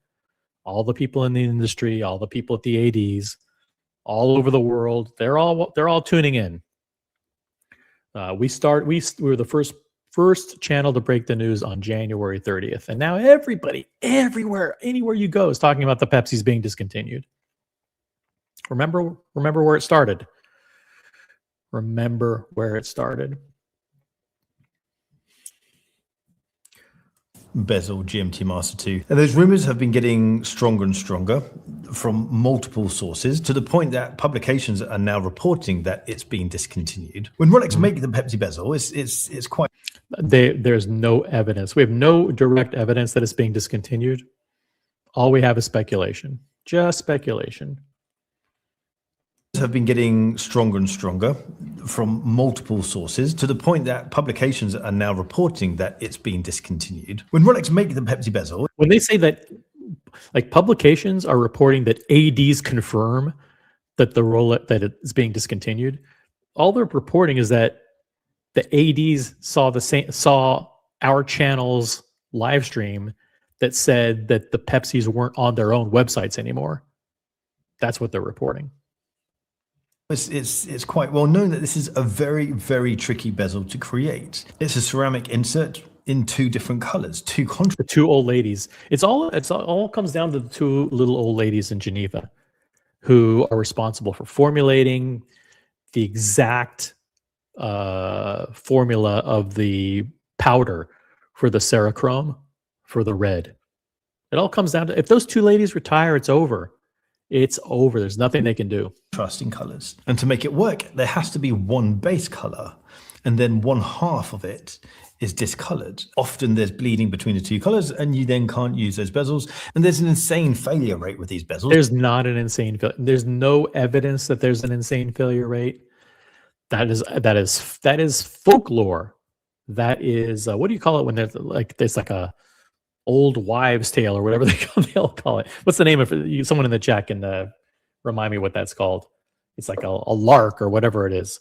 But there's no one knows what the failure rates is on the bezels. You know, I'm sure someone's typing it into the chat GTI and they're like, oh, it's been reported that the failure rates are 999 for every 1,000 made is discarded. I mean, are there some that aren't perfect? Sure. You don't think Rolex has been able to master this? It's the two little old ladies.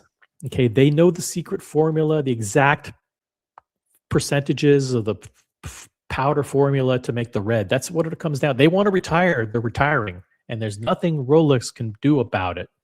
They know it's like they know the secret Coke formula. No one else is going to know it.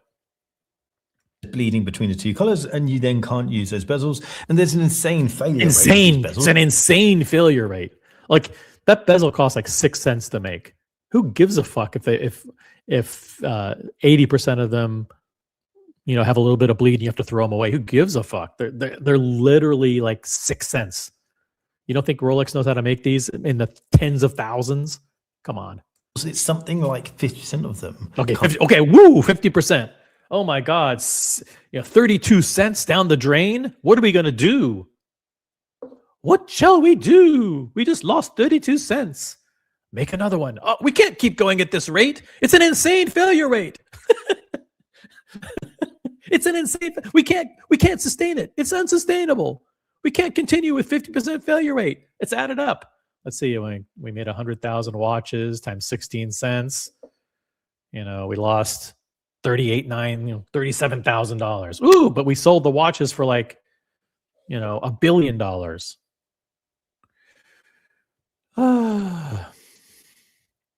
Thelma and Bernice retired after 40 years at Rolex, so nobody can make the Pepsi bezel. That's actually kind of that. There's some truth to that. Their names aren't Thelma and Bernice, but if one of those two retires, the other one will probably retire at the same time, and that's when the red is going to be gone. So, Brody says the Pepsi is still on Bucharest. Sorry, it's always been on Watches of. It's been on Watches of Switzerland's website. Which includes Mayors. Is it back on Bucharest? Bucherer.com. I think they put it back on after like the story broke that the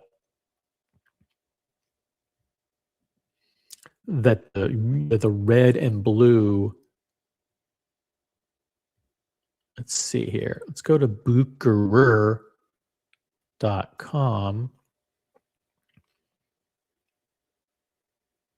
And let's load her up. Load her up. OC, load her up. Yep. See, look, here's Bucherer. This is the US website for Bucherer. You can see here the red and blue is back on the website. Back on the website. So maybe it was a false rumor all along. You never know. Fake news, says Doc Mick. Could be fake news. You never know. All right, we're almost done with this video. We're almost done, believe it or not.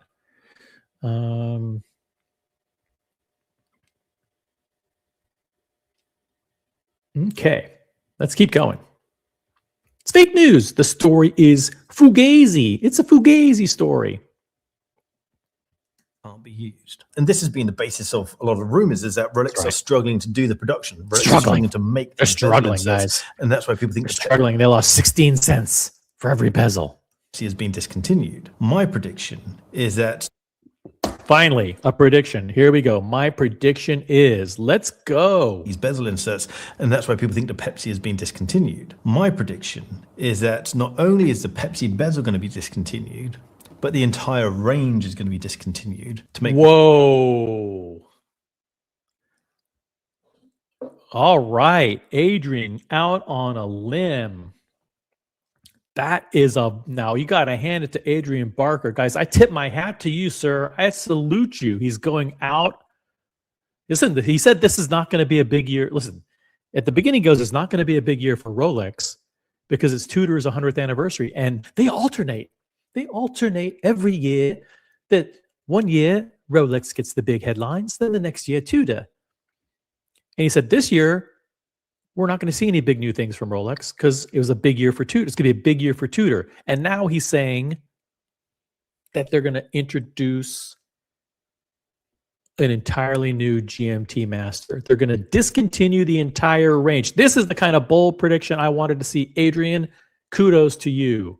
Pepsi bezel going to be discontinued, but the entire range is going to be discontinued to make way for a new GMT Master 3, perhaps. Oh, he watches the show. He watches the channel. That's what we've been saying here for weeks and weeks and weeks. The GMT Master 3 with a quick set date, refined lugs, Submariner case proportions, maybe a little bit thinner. Come on. He watches. Adrian, I'm flattered. I'm flattered, brother. YouTube content creators, the year of unity. The year of unity for content creators on YouTube. Listen, I mean, there's absolutely no doubt that he got the idea from watching this channel. We've been talking about the GMT Master 3 from the very beginning of when this rumor started. Very, very cool. The GMT, let's see, what does the GMT Master 3 contain feature-wise? The quick set date, perhaps? Range is going to be discontinued to make way for a new GMT Master 3, perhaps, or maybe a new version of the GMT Master 2. Now, the thinking behind this is, I think every other professional model from Rolex has been sized up. The Submariner is now a 41mm watch. Sized up or refined. I mean, technically, the Submariner, which they used to call a 40mm watch, they, in the specifications, changed it to 41, but really it went from 40.2 to 40.5. Is that sizing it up? What they actually did was they thinned down the lugs. They increased the bracelet at the lug, the bracelet width by 1mm to tweak the proportions a little bit to make the lugs look a little bit more elegant. It wasn't really about making the watch look bigger. It was about making the watch making the lugs look slimmer. And the GMT Master 2 is on the super case. It was tweaked in 2019, but there's a chance to tweak it again, especially if you have a new movement and if you can make the watch thinner. From Rolex has been sized up. The Submariner is now a 41mm watch. The Seadrill is now a 43mm watch. Rolex Explorer 2 is now a 42mm size watch, and we now have a 40mm Explorer. I love the fact that Rolex have kept the gym. Sizes have nothing to do with it. The sizes have nothing to do with it. It's about refinement of the case and evolutionary innovation in the proportions, tweaking the proportions so it's more aesthetically pleasing and more comfortable. GMT Master 2 in a 40mm case, I think the case size is perfection. However, it's just a matter of time before Rolex does increase the size. And maybe this is that time. It's not about the size. Not about the size. I'm going to let him. I'll let him go. I'll let him ramble. Case, I think the case size is perfection. However, it's just a matter of time before Rolex does increase the size. And maybe this is that time. Now, what I'm about to say, I don't want them to do this. The Pepsi bezel on a Jubilee bracelet is my all-time favorite Rolex, and I've still not got one yet. Oh, he still hasn't gotten a Pepsi? Oh, man. That's sad. If you wanted a Pepsi, man, you should have gotten it before now. Like, this guy's a watch YouTuber with 350,000 subscribers. He still doesn't have a Pepsi. Man. Tough. How many people out there in the chat have been really, really, really want a Pepsi and you've requested it and it's like you're the #1 request from your AD and you haven't gotten it? Let me know in the chat. If you're watching right now, you've requested the Pepsi, and not just some bullshit request like, oh, I'd like a Pepsi, but you've told your AD like, hey, I definitely, the one watch I really, really, really want is the red and blue bezel steel Pepsi. If that's the one watch that you've been pushing your AD to get you and you haven't gotten it yet, let me know in the chat. Okay. If you've been pushing and you haven't gotten it, let me know. But Adrian should be able to get it. He's a big YouTuber. I mean, I don't like the idea of rewarding these YouTubers with watches because, especially Adrian, because he doesn't really love Rolex. But he's in the UK where I think it's like super hard to get watches anyway. But time. Now, what I'm about to say, I don't want them to do this. I don't want them to do this, but Pepsi bezel on a Jubilee bracelet is my all-time favorite Rolex, and I've still not got one yet. Wow, still hasn't gotten it. I waited 5 years. Did you get it though? Did you get it in the end, Doc Mick? I can't remember. Let me know if you got it. 5 years is such a long time to wait for a watch. That's patience. That is support. Doc Mick got it after 5 years. That's commitment. Good for you. Good for you, Doc Mick. I remember that you have it in your collection. Yes, he does have it. Cool. I thought so. The clasp on the 41 is too big. Yeah, the thing on the new Submariner, the clasp is chunky. The clasp is huge. That's a good point. A lot of people don't like that. A lot of people don't like the big, chunky clasp.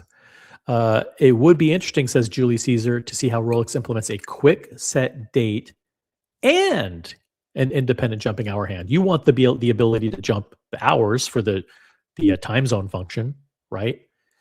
And at the same time, also do a quick set date. And you do it all through the crown. That's the magic. That's the magic of engineering. That's the goal. You know, I think that's what they're working on more than anything.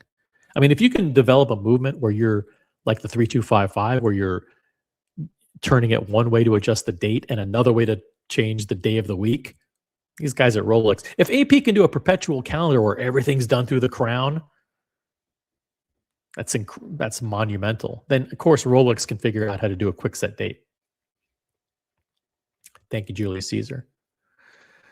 Tobuster says, I already have a Guinness. Is it even legal? Well, I don't know. In the United States, it's legal to have multiple versions of the same watch. This is a huge controversy in the watch world, the legality of owning multiple versions. Yeah, it's a big legal issue. I think the legislatures in the various states are going to start to take this up, because owning multiple versions of the same watch is a big important. We need legislation on this. Would they already update the case of the Guinness and the yellow gold GMT? Not necessarily. I mean, they came up with a bunch of new models. Yellow gold, steel and yellow gold. They have a lot of models in the GMT line, but maybe that's why they're taking their sweet time to redo it. It's because they have so many versions of the GMT Master too.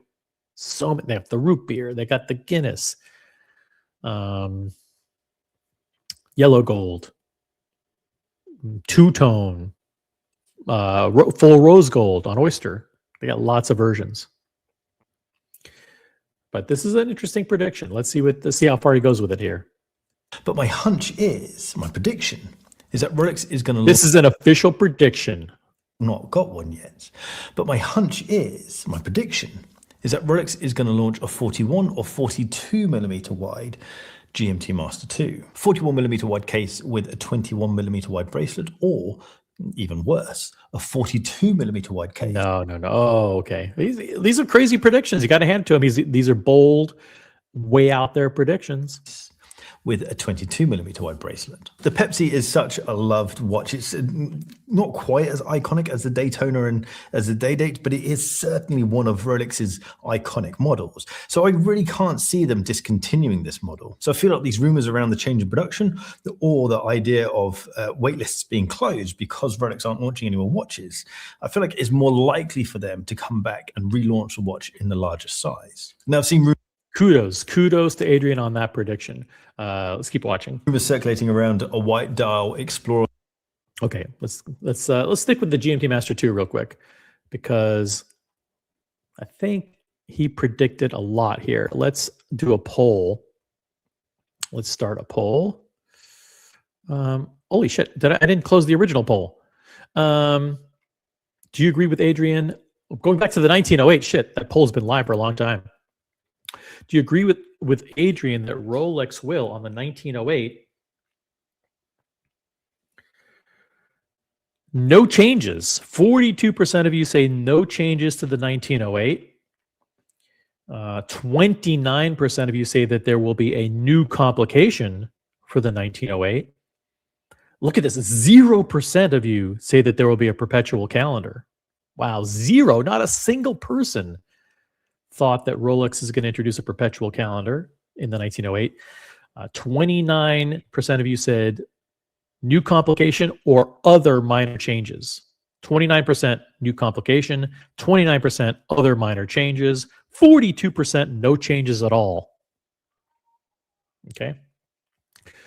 Thank you for voting in the poll. And now let's go start a poll on the GMT Master 2. Rolex will.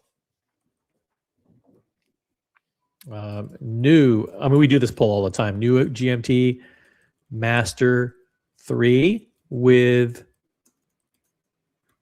quick set date.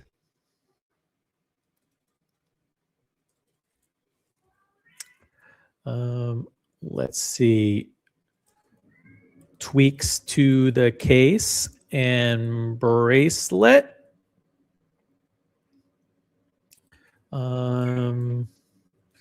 Bezel dial changes.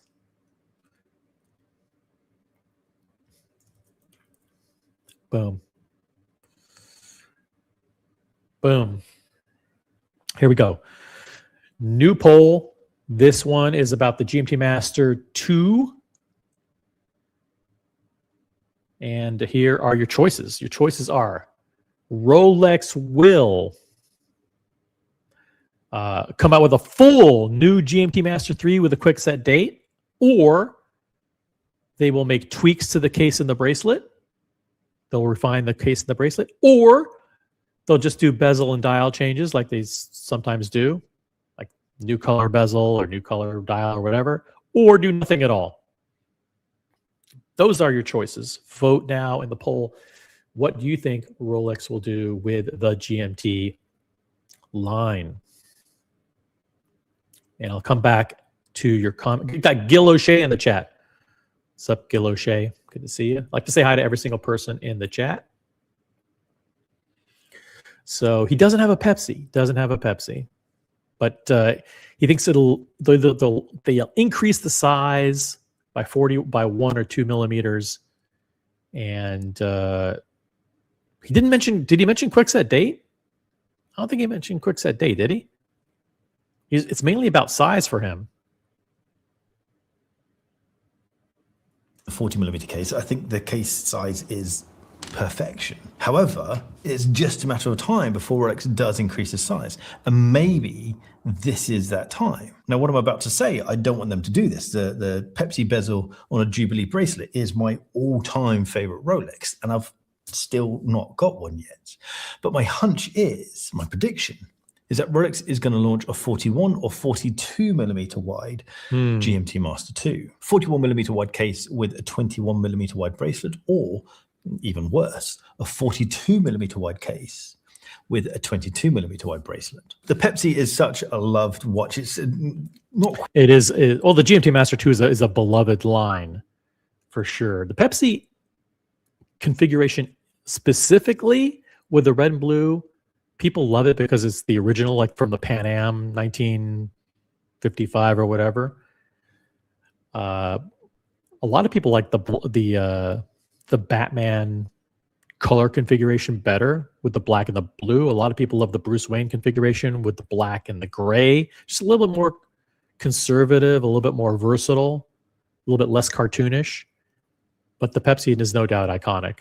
Quite as iconic as the Daytona and as the Day-Date, but it is certainly one of Rolex's iconic models. So I really can't see them discontinuing this model. So I feel like these rumors around the change in production or the idea of wait lists being closed because Rolex aren't launching any more watches, I feel like it's more likely for them to come back and relaunch a watch in the larger size. Now I've seen Okay, so I think that the GMT Master 3 has nothing as a little bit to do with the tweaking of the case, but a lot of it is going to be the quick set date. You got to introduce a new feature. You got to really make it stand out and different from the current model. Just looked it up. Dear Artifact, it's legal to have multiple versions of the same model. Precedent was established in the famous Jeff versus United States case. Yes, but what about in Canada, Dear Artifact? We need to work on Canadian legislation as well to allow you guys to have multiple versions of the same watch. Doc Mick says, I don't think they will update the cases.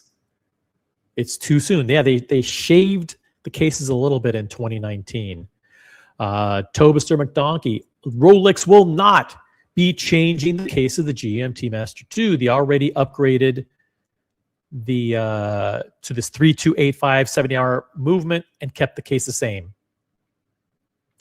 The rumor was that there were slight tweaks to the case when they did that in 2019. There are news articles that came out that said that in Rolex press materials that they refined the case so slightly. Gil O'Shea says introducing a GMT Master 3 with a Coke bezel, an updated movement and case, a la the fat lady in the 1980s would be cool, which means Rolex will never do it. Thank you. Not the Pope says GMT Master 2 shares the movement with the current Explorer 2. So any major change of the movement would also impact the Explorer 2. Rolex wouldn't be dumb enough to keep the production of two different GMT movements. Why not? Why not have overlap? Why not have the old movement continue on in the Explorer 2 for another year or two until the new movement is really, really proved out in terms of its reliability? Let's see. Let's see how things are going in the poll. Let's go. There's a few more slots left to vote in the poll. If you haven't voted yet, quickly vote. Your prediction for the GMT line for Rolex. Vote quickly in the poll. Let's get to 20 votes, guys. Will they introduce a quick set date? Let us know in the poll. Will there be just tweaks to the case and bracelet? Will it be only bezel and dial changes, or will it be nothing? The poll will close in 20 seconds.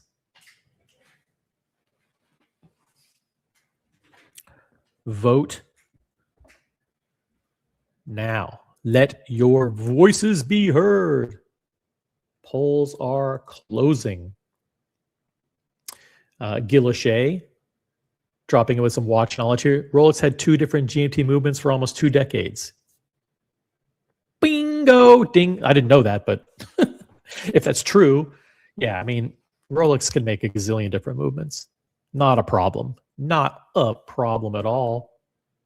We've got 10 people watching. We've got 10 people watching. That's awesome. Guys, I would expect to see, if there are 10 people watching, if everybody upvoted 5 times, I expect to see 50 upvotes.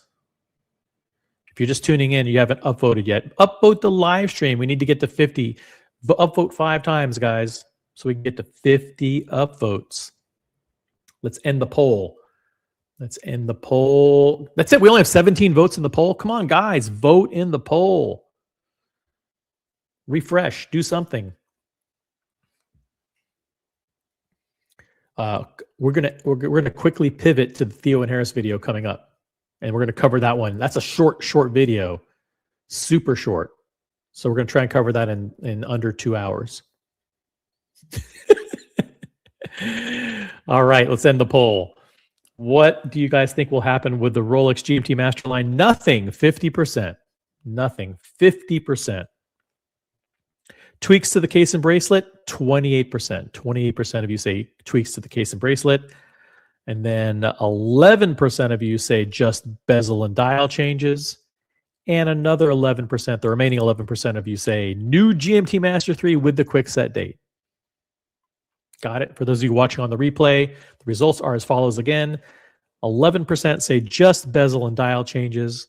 Another 11% say full-blown new GMT Master 3 with the quick set date. 28% of you say tweaks to the case and the bracelet, and a whopping 50%, that's almost half, 50% is almost half the audience, believe that Rolex will do absolutely nothing with the GMT Master 2.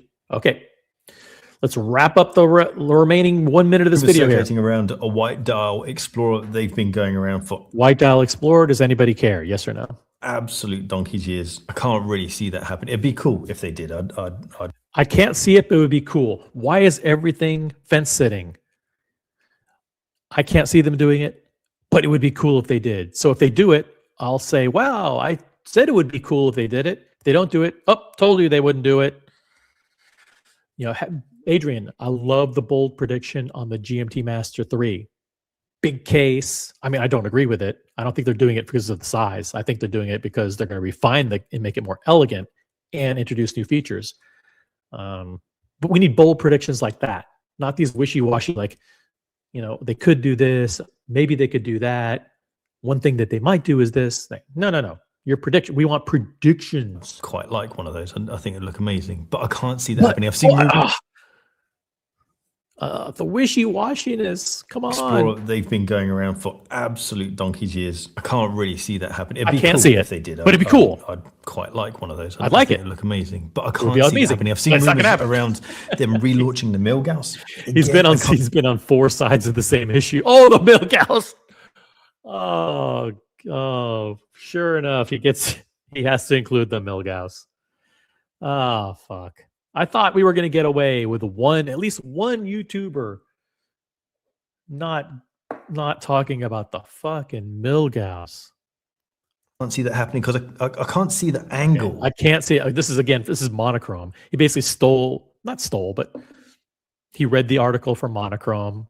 Monochrome had the best mock-ups of the new Milgauss, so makes sense that he's going to show these. I can't see the reason why they would launch that. The land dweller made sense because of all the hype and trends around integrated bracelet sports watches.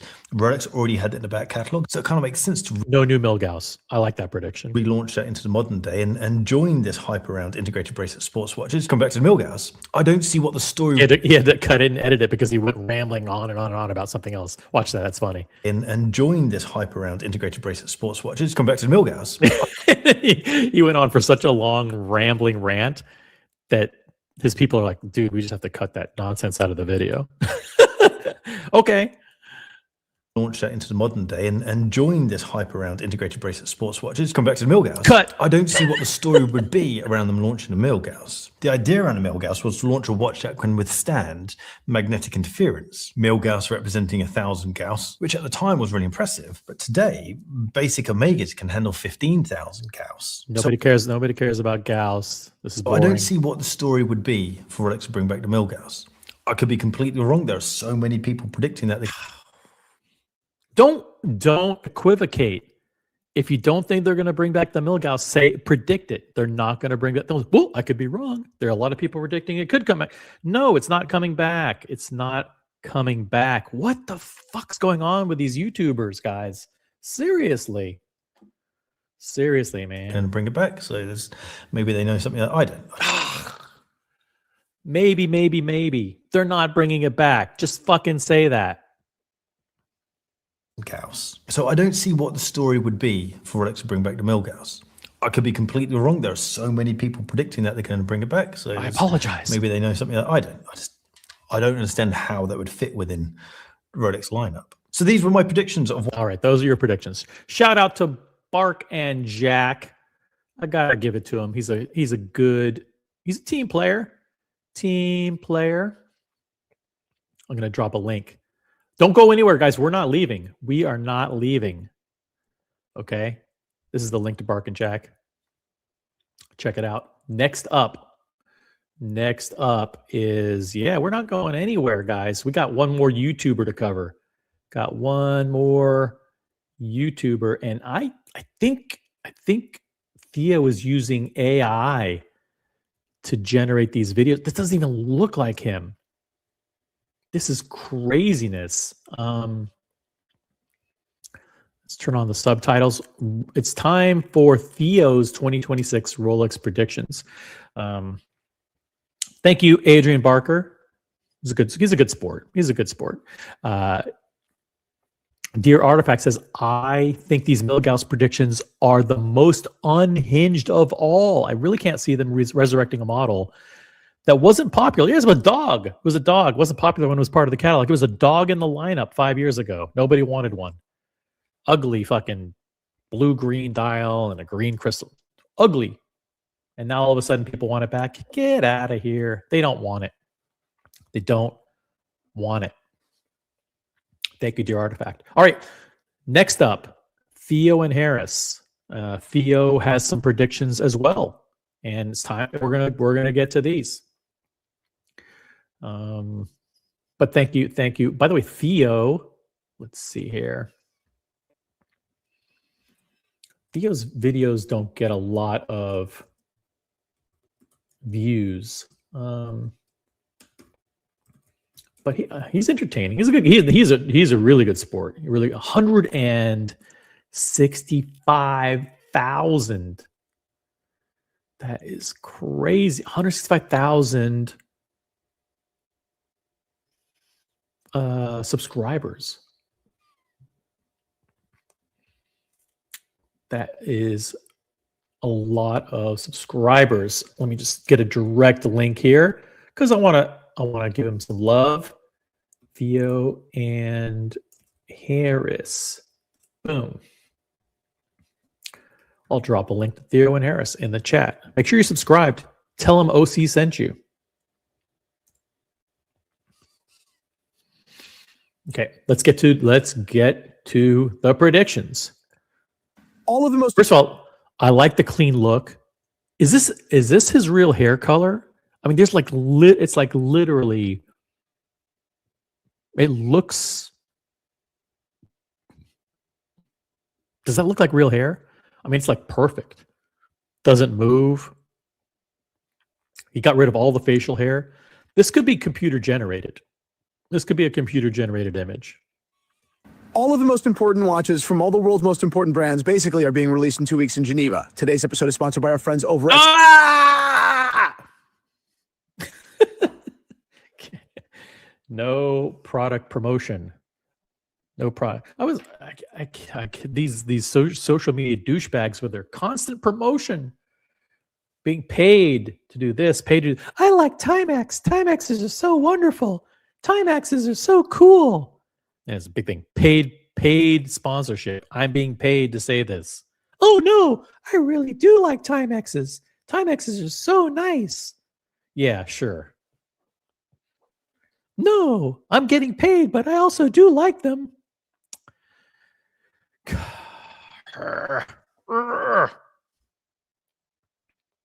So we'll be releasing live videos, or basically live videos. Is he like dictating into his phone? What is he doing? Is he reading a script? Did he type in notes, bullet points into the phone, and he's just holding it up so he can remember?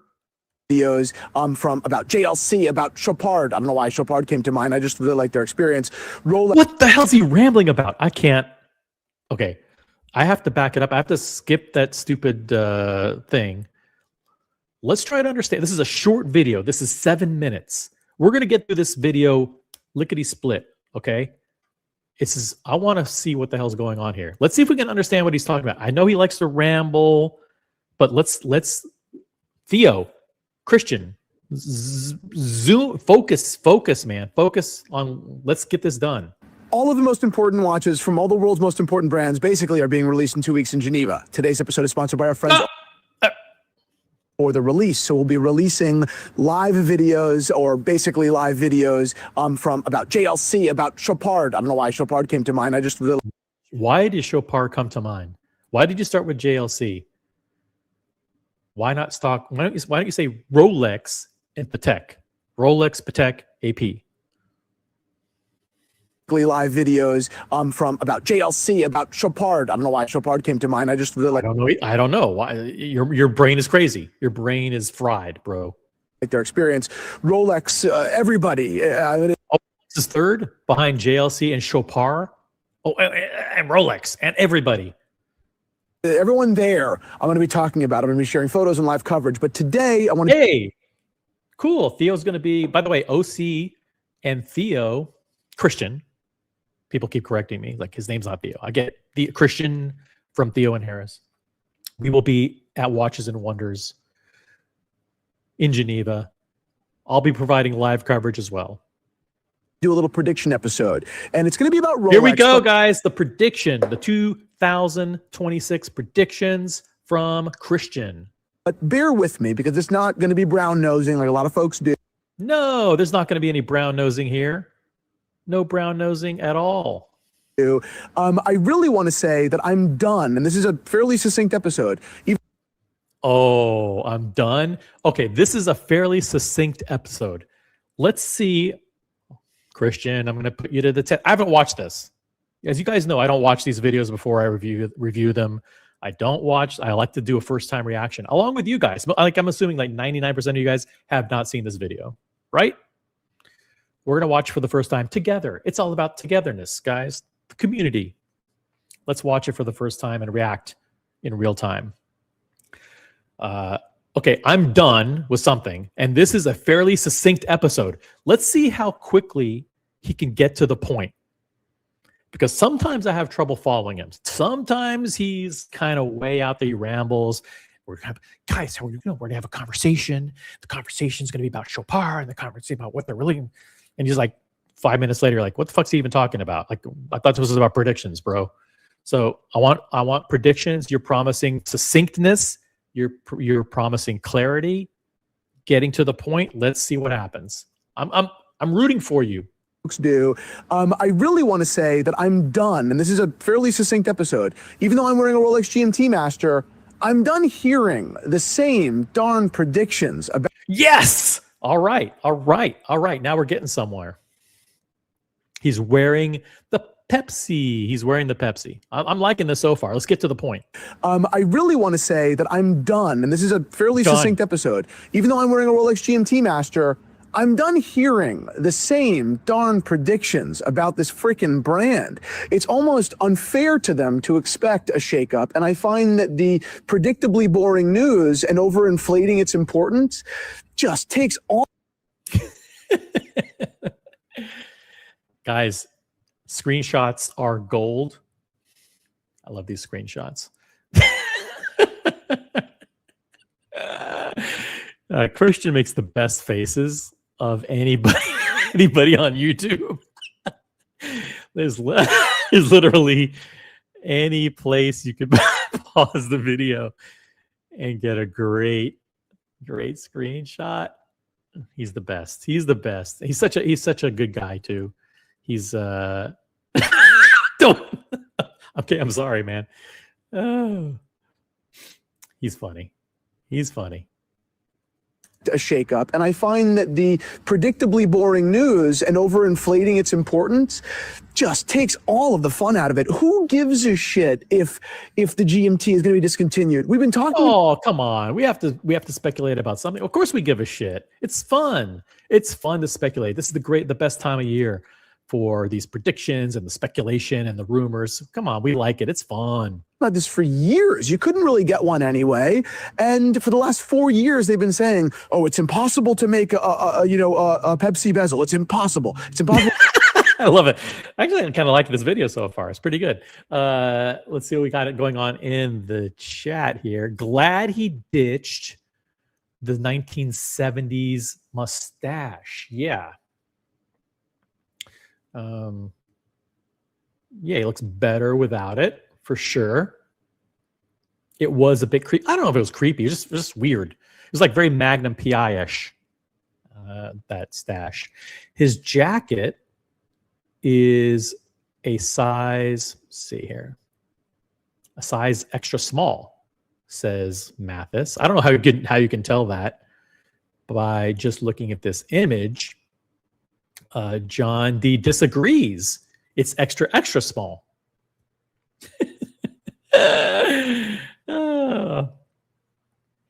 And we got, let's see. Should I change my name to Tobister and McDonkey? Maybe then I can get paid to hawk Christian Ward and Timex shitters. I think you should change your name to Tobister and McDonkey. By the way, we will be congratulations on tuning into the premiere episode of Talking Watches with OC and Company. The new live stream on the original OC channel. Daily live stream, Talking Watches. Watch Addict. Hello to you, Mr. OC. I agree with your analysis. Is this Christian? Is this Christian? I agree with your analysis. Theo and Harris is such a naturally funny channel. I know he's not trying to be, but this guy has charisma turned up to the max. Do you guys agree that listen, I don't know if you can call it charisma. He does have a unique personality, quirky personality. He's fun to watch. I mean, sometimes he's a little bit overboard, he's a little frenetic. We're here to have a conversation. We're gonna have a conversation about he's fun, but he's a cool guy. Last time I did a video reaction of him, he's like, we messaged each other real quick on Instagram. He's like, it's all in good fun. Yeah, he's a cool sport about it. Let him first. Oh, okay. We gotta let him first make his point before pausing, please. It's becoming hard to follow. Listen, he's naturally difficult to follow. My pausing doesn't make it less easy. Doesn't make it more difficult to follow. He's naturally hard to follow. He rambles all over the place. Guy's all over the place. Like, look at this with the gestures and he makes the best faces. No, do not disparage Tom Selleck's 80s stash.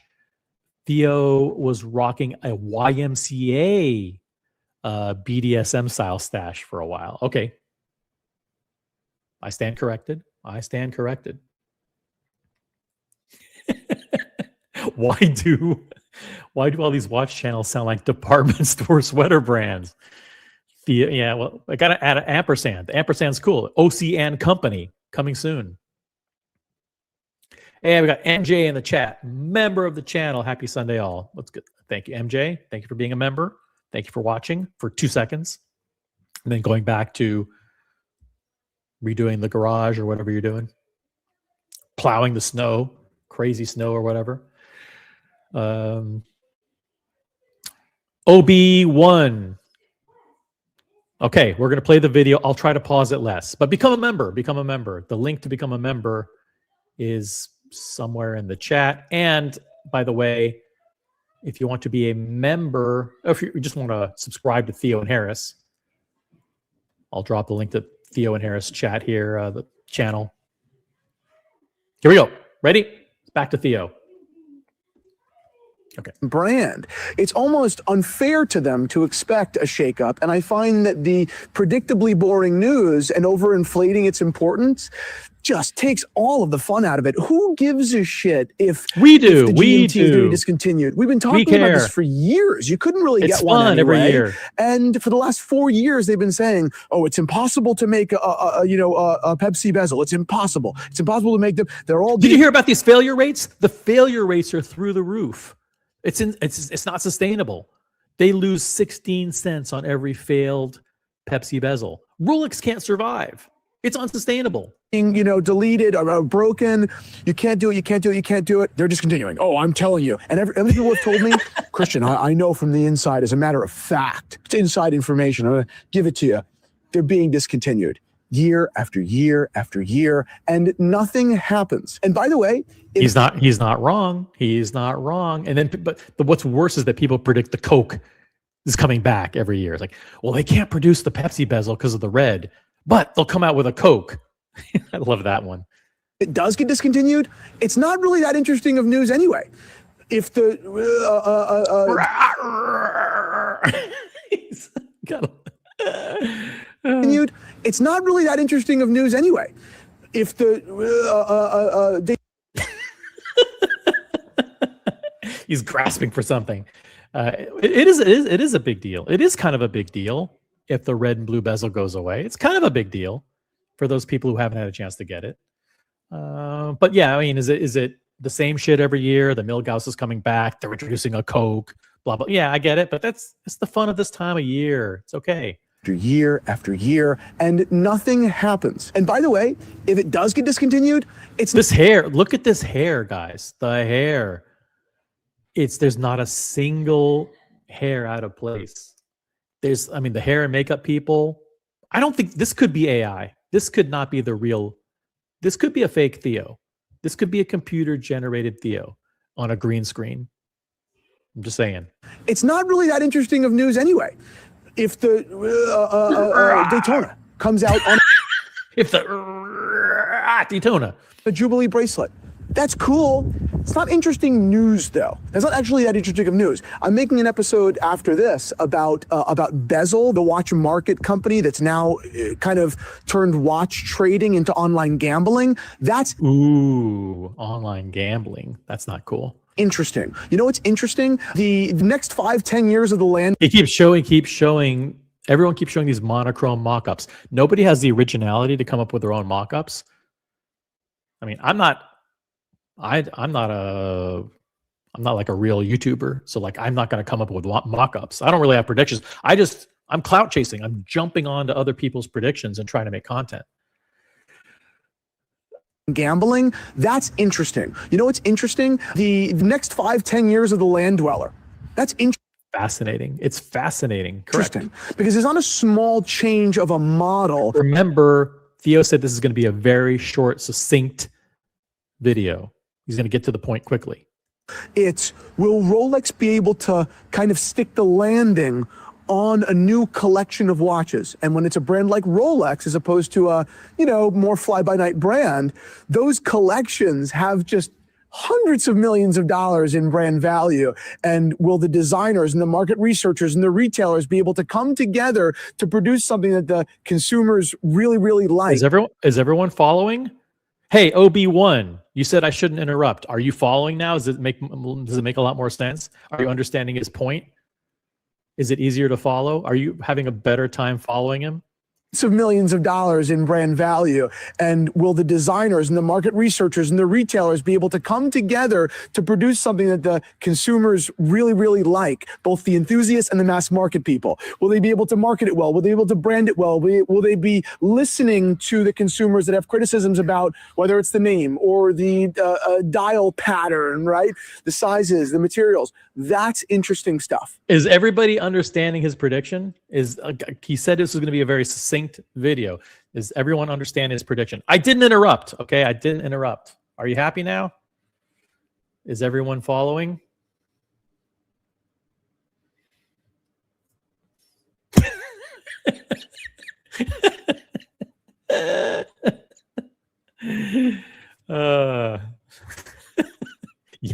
Yapping in Harris. Oh, come on. He does. This is at least one of the more entertaining videos he's done in a long time. It's not bad, right? It's not bad. Whether or not they release a Daytona on a Jubilee, who really cares? Are we really going to make a video about that? And I hate to. Yeah, we're making one right now. We're doing a 4-hour live stream about it. Kind of sound like a cynic or a pessimist, but it's not just that I don't find it interesting. It's that there actually is interesting news out there, and that's just not really it. Okay, what is the interesting news? I don't find it interesting. It's that there actually is interesting news out there, and that's just not really like it. The Land Dweller, like the Land Dweller's 15-year roadmap. That's interesting. Do you want me to talk about the Milgauss? Really? So wait a minute. This maybe isn't even a prediction video. This is a video about he's fed up with prediction videos. Maybe he's not predicting anything. He's predicting that he's sick and tired of live streams like this and other YouTubers making predictions because the same old predictions over and over again. Again, just like the GMT. How many years now? 4, 5 years talking about the new Milgauss that's never coming. I mean, it may come at some point, and when it does, don't fence it. It's not coming, or is it coming? Which one? Is it coming or not? The new Milgauss that's never coming. I mean, it's never coming. It may come at some point. It may come. Okay, it's never coming, but it may come. Come on. And when it does, if it's cool, then great. Just a quick. Oh, he doesn't. If it comes, then cool, then great. Oh, come on. He lost me on that one. Years now, 4, 5 years talking about the new Milgauss that's never coming. I mean, it may come at some point, and when it does, if it's cool, then great. Just a quick. Why would it be great? It was a dog in the lineup 5 years ago. Nobody wants it back. It won't come, but if it does, it's cool, then great. Message from our sponsor of today's episode. Nope. No sponsors. We don't do paid promotion. Absolutely never paid promotion. From or differentiated from a Submariner, which is why it can't go back to its history, because Rolex now needs them to be differentiated visually, and I understand that. It used to just be function, right? The Milgauss was for scientists, and the Submariner was for divers. That's it. They can look the same though, and any little detail could be a visual nod to the trade. But now it's like it's visual. His watches are. Do you understand his predictions? Are you guys understanding these very succinct, very focused predictions?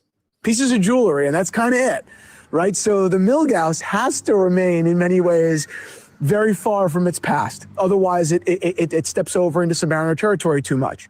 Now, that being said, would I love to see some sort of a cool, funky mix between the Milgauss, modernish, iconic Z? Fuck, he really is rambling. He is really rambling. Very too much.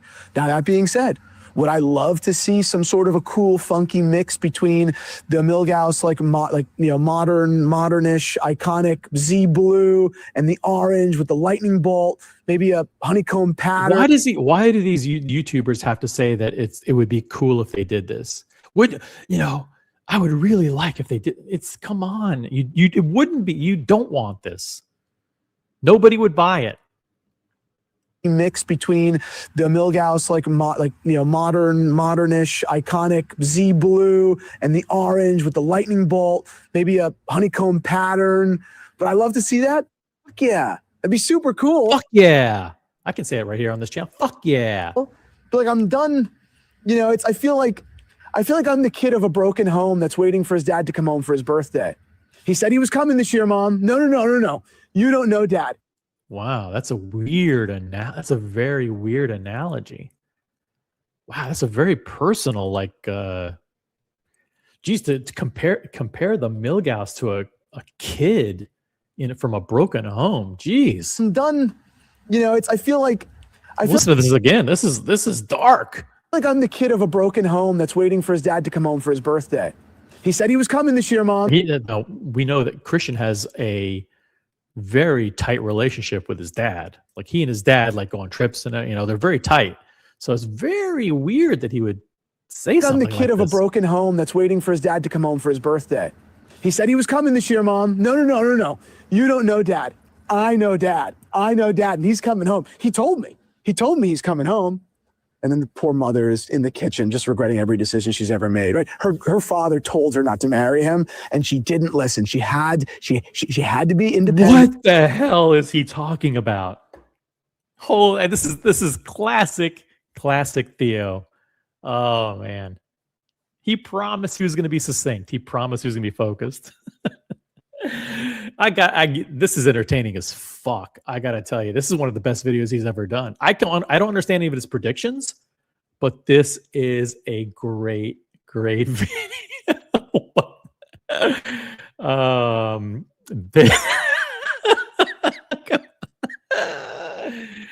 member of the channel, Ghost of Yiddish Gambino. This is like the rambling rantings of a meth head.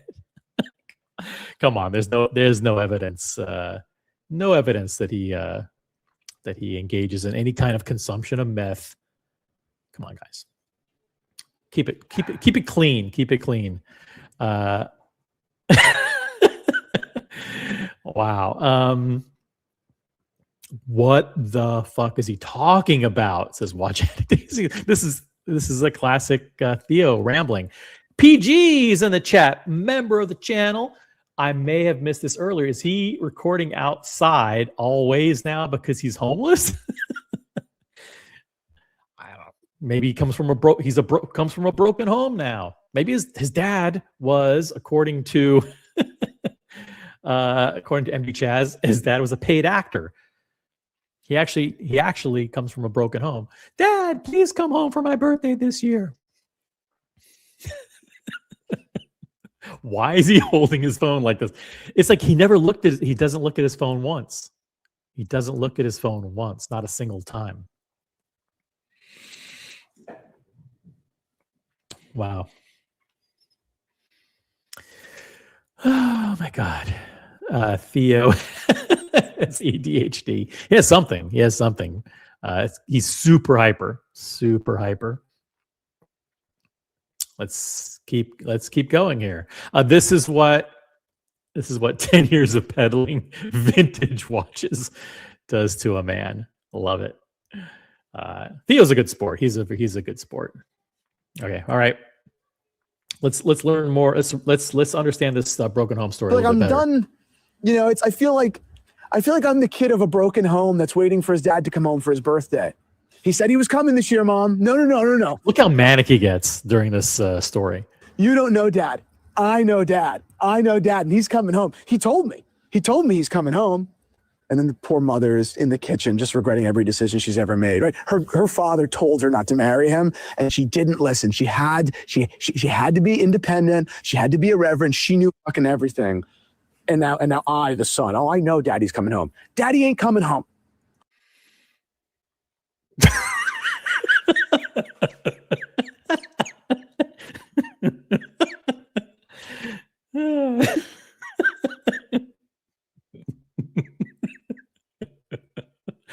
Listen, she had to be independent. She had to be irreverent. She knew fucking everything.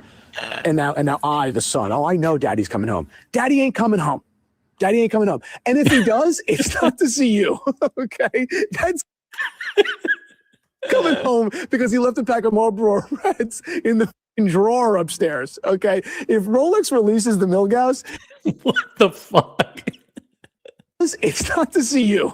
Okay? Dad's coming home because he left a pack of Marlboro Reds in the drawer upstairs. Okay?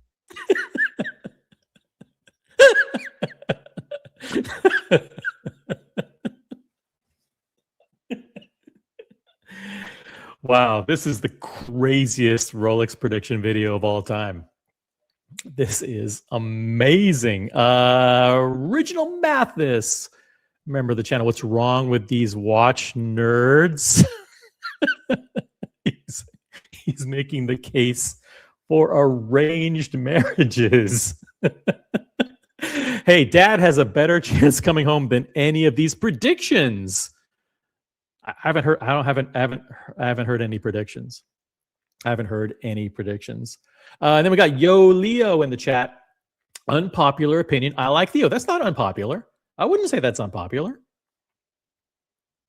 I mean, listen, there's nothing wrong. He's cool, man. He's okay. I'm going to drop a link to Theo and Harris. Check this out. Show a little love.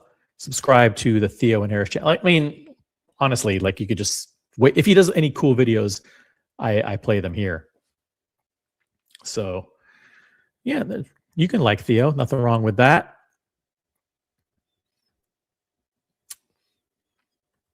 Home. Daddy ain't coming home. And if he does, it's not to see you. Okay? Dad's coming home because he left a pack of Marlboro Reds in the drawer upstairs. Okay? If Rolex releases the Milgauss, a cool new Milgauss, it's not because we asked for it. And I think that that's pretty clear. Now, if they get rid of the GMT, who gives a shit? But if they do, they get rid of the GMT, who gives a shit? Good prediction. what replaces it? A Coke?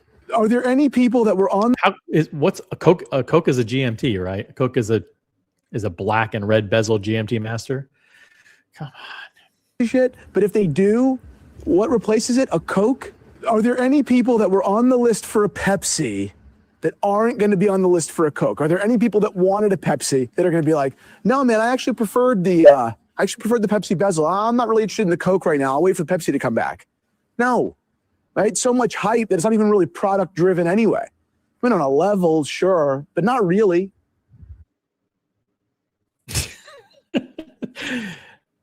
The way that these guys have to take two sides of every single issue, like, is it product driven? No, not really. Well, maybe it is. On a level, sure, but not really. Like, everything is like equivocation.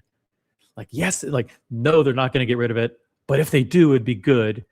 But they're not going to. But if they did, I'd like it. But they never will. But they might. And then if they do, I don't want them to. And it'll never happen. But I think it would be great if they did. And it would be cool. And I'd get one, but I don't want one. It's like everything is like on five sides of the issue. Even really product driven anyway. I mean, on a level, sure, but not really. How is the blue and red bezel that much functionally different than a black and red bezel? I mean, these are design aesthetics. It's not, what does he say, product driven? For the Pepsi bezel, I'm not really interested in the Coke right now. I'll wait for Pepsi to come back. No, right? So much hype that it's not even really product driven anyway. I mean, on a level, sure, but not really. So that's it. I mean, that's what I think about Rolex's new releases. I mean, I didn't understand a thing. I didn't understand a thing. That's it. That's it. This is the end of the video. But not really. So that's it. I mean, that's what I think about Rolex's new releases. I mean, the new Jubilee thing with the Daytona. He didn't talk about it. He said he's just copying monochrome. He said, look, monochrome did this. Do we care? No. Yeah, I mean, it's cool. There's a historical basis for a gold Jubilee specifically on some vintage collectible Daytonas. Sure, it's cool. It's fine. Are they going to do it? Yes or no? You fuck. That's the question. Yeah, I mean, it's cool. There's a historical basis for a gold Jubilee specifically on some vintage collectible Daytonas. Sure, it's cool. It's fine. But like, nah. Are they going to do it? Yes or no? Look at your phone. What is your phone telling you? Does your phone say, hey, they're going to put the Daytona on Jubilee? Does it say yes, they're going to do it, or no, they don't? Look at the phone for once. You're holding the phone the entire time you're making this video. You haven't looked at the fucking phone a single time. Maybe the phone will tell you what the predictions are so you can actually make a video about predictions. You know, who really cares? You know, we that's what we do. We need to make content. We're making content for the people watching. They need predictions. So who cares? I care, so I can deliver slop content to the viewers, okay? They have a very low bar for quality of content. Any little shred or shrivel of low quality content will be sufficient, okay? There's everything, all the watch YouTube is awful quality. I just need to be slightly above awful. Just give me some nuggets. Throw me a few nuggets, I can react to it. You got to give me some predictions. Don't. So that's it. That's what I'm expecting from Rolex this year. You didn't say anything. Much. You didn't say anything. You didn't give a single prediction. Yeah, look at the look on your face. I'm as confused, I'm as perplexed as you are. Don't make me play this entire video again. I'm not gonna do it. Is he trying to get me to play this entire video again? That's not gonna happen. Because they just released the Land Dweller last year. He's all over the place. He's all over the place. A break. They're a big brand. If everything is news, nothing is news. And that's important. Rolex needs. If everything is news, nothing is news.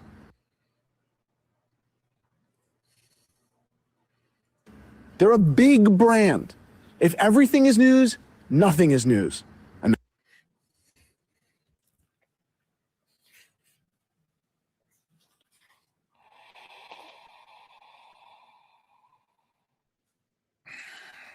they're a big brand. If everything is news, nothing is news. And that's important. Rolex needs to, as they always do, and God bless them for it, it's very, very wise, they're very smart. Rolex needs to remember that they're the ones in control. And they don't forget it, believe you me. I think that we need to remember that Rolex knows that they're in control. He's not, Theo, you're not in control. You're not in control of your own thoughts. We need you to be more in control. Rolex is in control. I get that. You're not in control. We need you to be in control. I think that we need to remember that Rolex knows that they're in control. And if they release too many cool watches too frequently, it loses its appeal. If everything's news, then nothing's news. So that's what I think we're going to see this year from Watches and Wonders from Rolex. A whole bunch of nah. Oh my God. He does the best facial expressions. A whole bunch of nah coming from Rolex. Nah. That's it. I hope it's from Rolex. A whole bunch of nah. That's it. Okay. That's it. I can't play this any longer.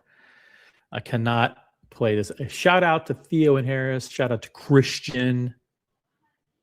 Very, very good video. Get CKM in the chat, member of the OC channel. We've got Muhammad Ali, member of the channel. Hello, OC. Happy Sunday, everyone. Thanks for being in the chat.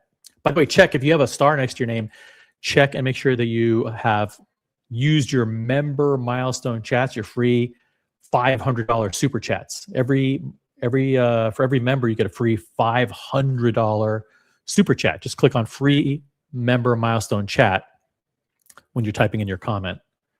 Please use those every month so all that can head over to me. This guy uses the broken home analogy for the Milgauss. Hodinky once referenced wife swapping to make the case for enjoying seeing your watch on someone else's wrist. He'd fit right in at the dink. Hodinky. Very, very fun. Okay, I have one last thing that I'm going to do, and then I'm going to turn you guys loose for your Sunday. But don't go anywhere because this is going to be crazy. Should I even be showing this? Okay, some people have sent me this video. It's Jizzo Club.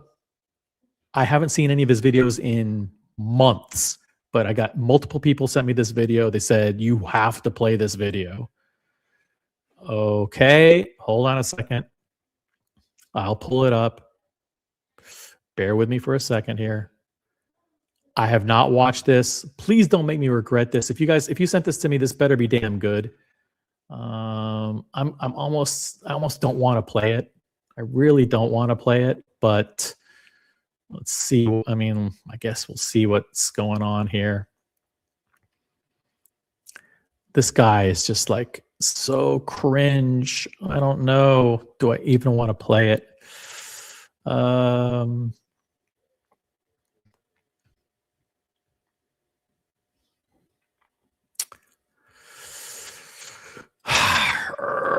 Okay, I'll give it a shot. Jizz Club, guys.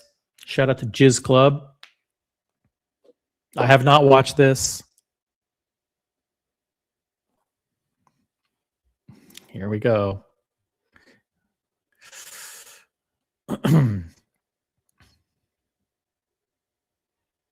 Oh, he took the video down. Hold on a second here. Hold on. Let me see if he took the video down. Maybe he saw that I was going to play it. Hold on a second. We may have breaking news here. Let's see if I can get it back. Okay. All right. Hold on a second. Let's get this back. Let's get this back on the screen.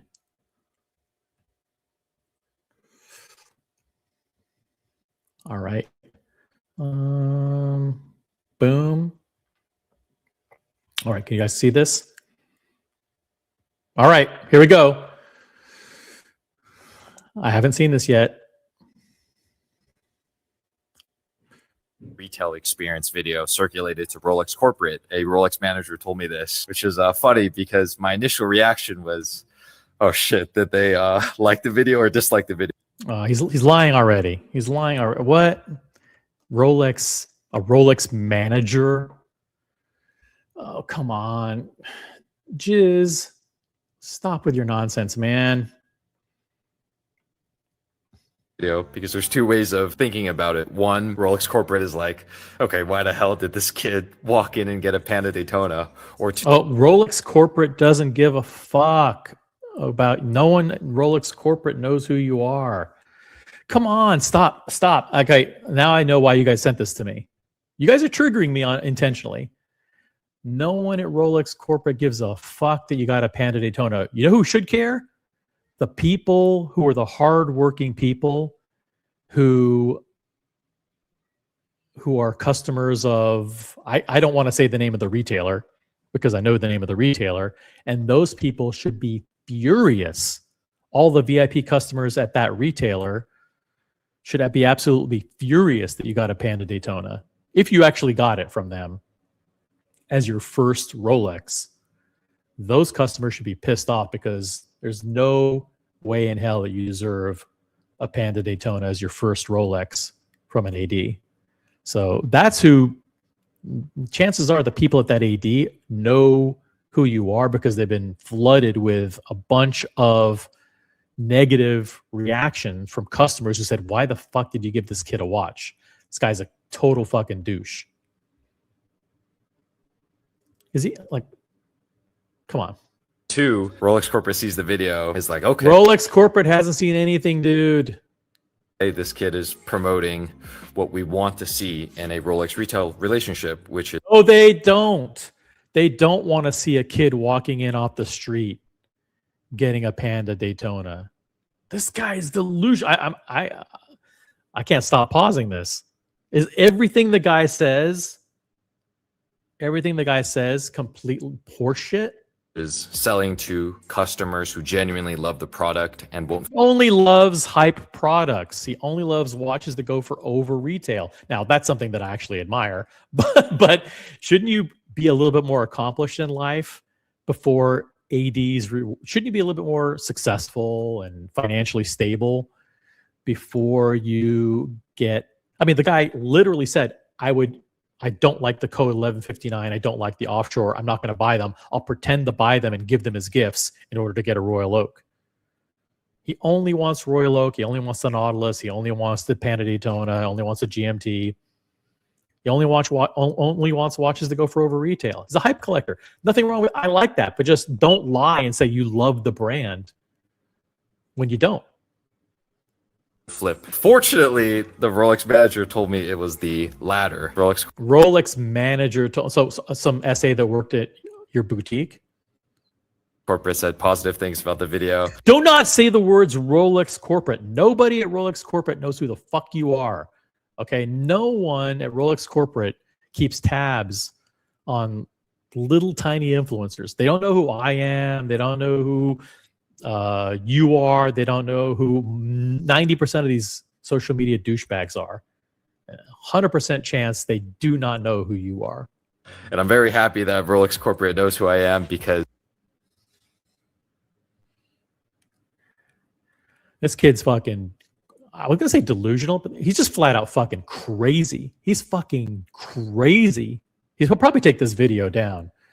The last time I reacted to his videos, he fucking yanked the videos. He called me. He's like, "Can you please take the videos down?" He's like, "Please take your reaction videos down. People are gonna see them." Like, yeah, well, you put the video out there. You're acting like a fucking nutcase. Am I not allowed to react to it? I mean, that's what everybody's thinking. It's like, who's delusional? Who 22-year-old kid is delusional enough to think that fucking Rolex corporate is fucking taking notes about this guy? I'm glad they know who I am.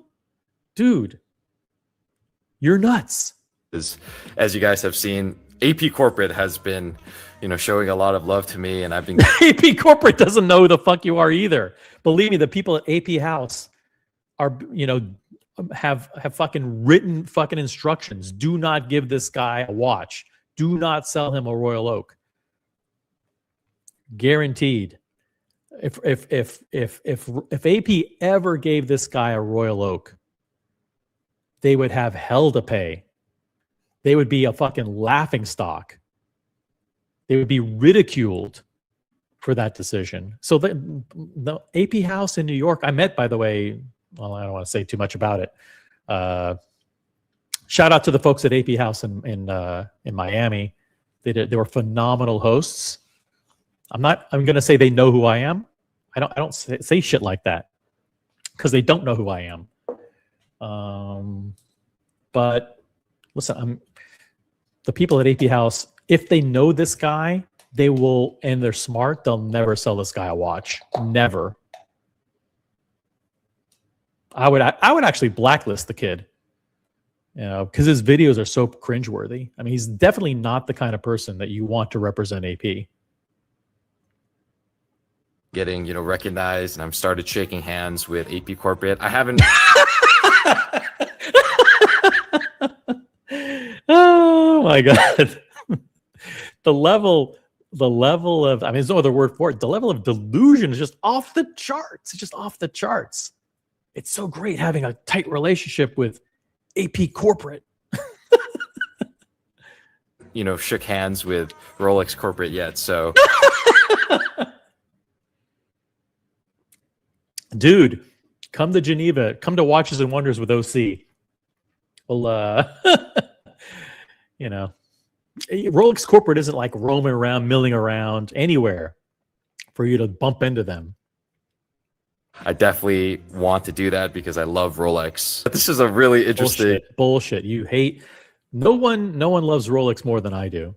Okay, you don't love Rolex. We don't want you to be associated with our brand. We just don't. It's too. You're the worst part. The worst part of what people think about.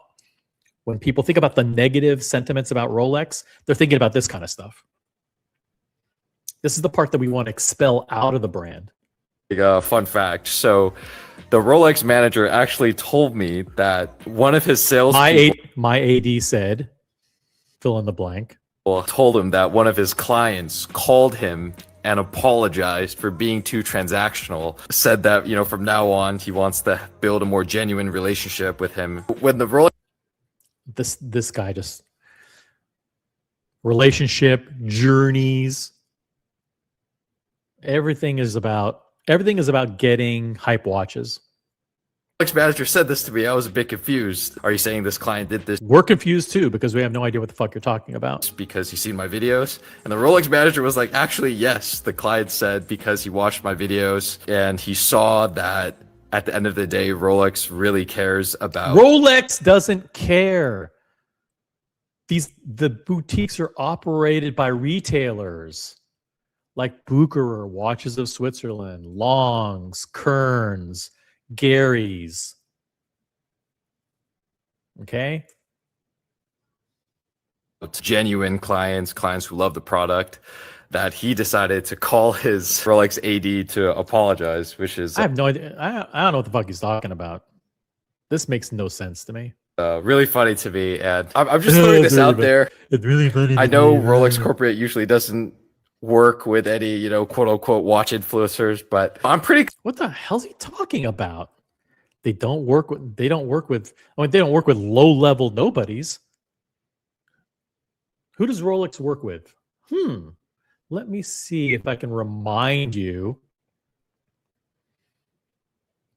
Let me see if I can remind you of the caliber of people with whom they work. Okay. Hold on a second. I happen to have some stuff handy here. Okay. Are you ready? Let's see here.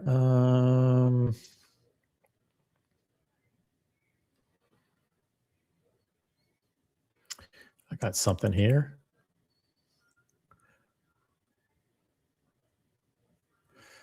Hold on. Doom. Okay, how about this? This is the kind of person to whom Rolex caters. Ready? They put out this video today.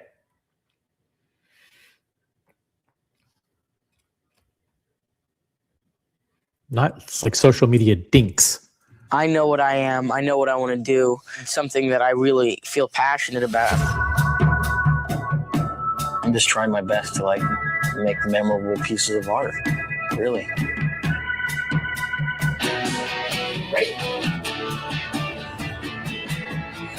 That thirst is never quenched. And action! Slowly slide down under the water.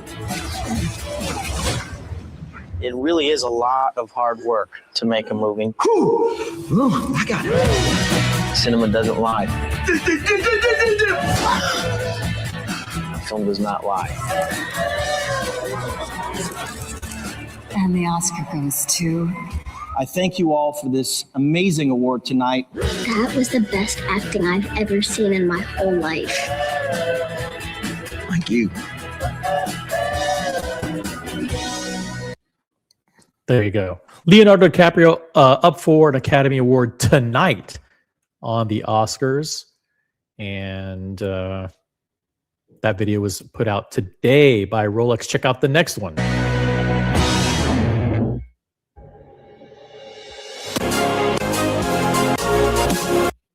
Hold on a second.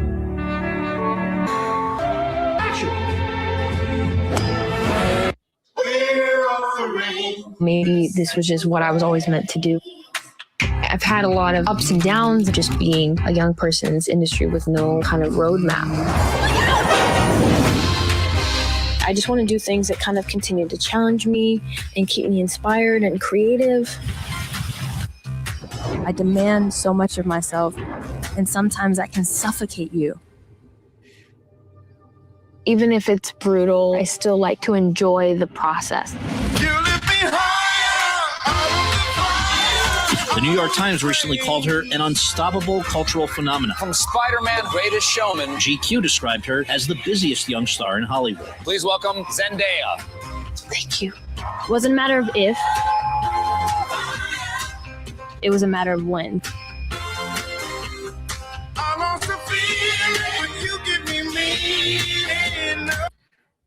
So there you go. That's what Rolex cares about. Okay? They care about success. They care about people who are successful.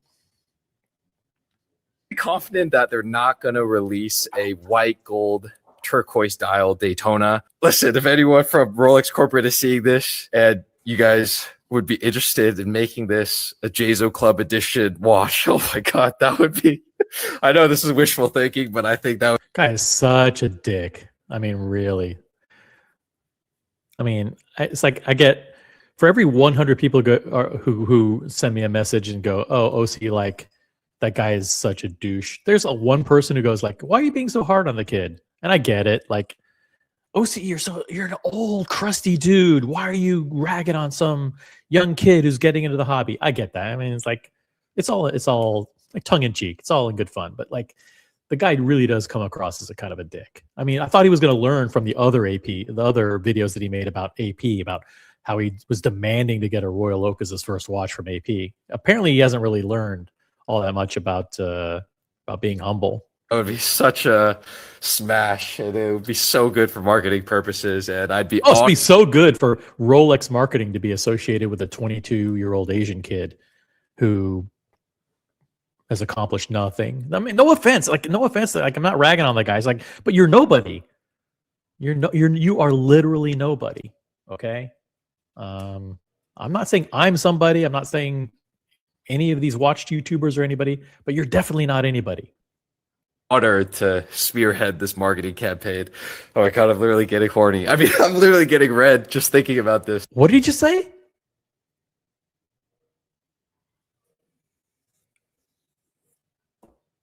What did he just say? Holy shit. Did he literally just say that in a video where he's trying to promote himself as a good ambassador for Rolex? What the hell?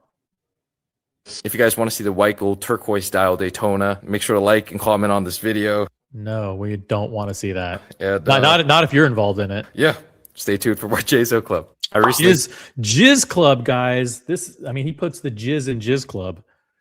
That's for sure. This is fucking appalling. Got some Dingo Dave. Good to see Dingo Dave in the chat from Australia. We don't do humble. We are watch snobs. Please become a member, Dingo Dave. Please become a member. I think Jizz Club got a Batman or a Batgirl first before he got. Listen, that's another watch he shouldn't have gotten. He should get nothing. He should get literally blacklisted from AP, Rolex, Patek. There's no brand that should give him any watches. It's literally it's a crime. It should be a crime for him to get. I don't even know what this means. I don't even know what this what this comment even means. I can't even read it because the words don't even make sense to me. I definitely can't read that. Definitely can't read that, guys. I'll play the clip one time again. Maybe it'll make more sense. But the level of cringe is fucking off the charts with this kid. We found out that my Panda Daytona walk-in retail experience video circulated. Walk-in. He walked in off the street and got a Panda Daytona. Bull fucking shit. Fucking lie. It's a flat out lie. Never happened. Never happened. You'd never be able to walk into a Rolex AD, this kid, and say, "Can I get a Panda Daytona?" And they said yes. And they gave it to him as his first watch. Not true. It's a Rolex corporate. A Rolex manager told me this, which is funny because my initial reaction was, oh shit, did they like the video or dislike the video? Because they don't there's like two ways it. They've of never thinking seen it. about it. One, Rolex corporate is like, okay, what? They're not anything. They haven't seen you. They'd have no idea who you are. Why the hell did this kid walk in and get a Panda Daytona? You shouldn't have. If that story is true, there's no corroboration. Any AD that did that should have their license, their Rolex license revoked. Or two, Rolex corporate sees the video. They didn't see the video. Another lie. It's like, okay, this kid is promoting what we want. You're not promoting Rolex in a positive way. We don't want you associated with our brand. We are Rolex. We are the crown. This watch community is the crown. You are not. No offense. It has nothing to do with your age or ethnicity or academic status. It's like it's the attitude. The attitude is the worst part of what people associate with Rolex. It's got a douchey, cringy attitude, entitled attitude. That's what it's about. Want to see in a Rolex retail relationship, which no, you are not what we want to see. I'm speaking. We represent Rolex, not you. We are in charge here. Is selling to customers who genuinely love the product. You don't love you're not a fan of Rolex. You're a fan of hype watches that go for over retail and only. Won't flip. Fortunately, the Rolex manager told me it was the last. You literally said you wouldn't buy a code or an offshore because they don't go for over retail. Cut the lies about not wanting to flip. Rolex corporate said positive things about the video. They didn't see it. They didn't have positive things to say. They never saw the video. And I'm very happy that Rolex corporate knows who I am. You're not happy because they don't know who you are. Another lie. Because as you guys have seen, AP corporate has been, showing a lot of love to They haven't shown anything. They don't know who you are. me, and I've been getting, Yet you've never gotten a Royal Oak. You should never get a Royal Oak. You shouldn't ever get a Royal Oak. If AP's watching this, which they're 99% of the time not watching, but if anybody from AP ever watched this, they'd call AP House in New York. They'd call AP corporate. They'd flag you in the system saying, make sure this guy never, ever, ever gets a watch from us. recognized, and I've started shaking hands with AP corporate. I haven't. You have not. You've never. You never met anybody from AP corporate. Shook hands with Rolex corporate yet. So. Yep, and you never will. I definitely want to do that because I love. They don't want to do it because you don't represent the brand. Rolex. This is a really interesting fun fact. So, the Rolex manager actually told me.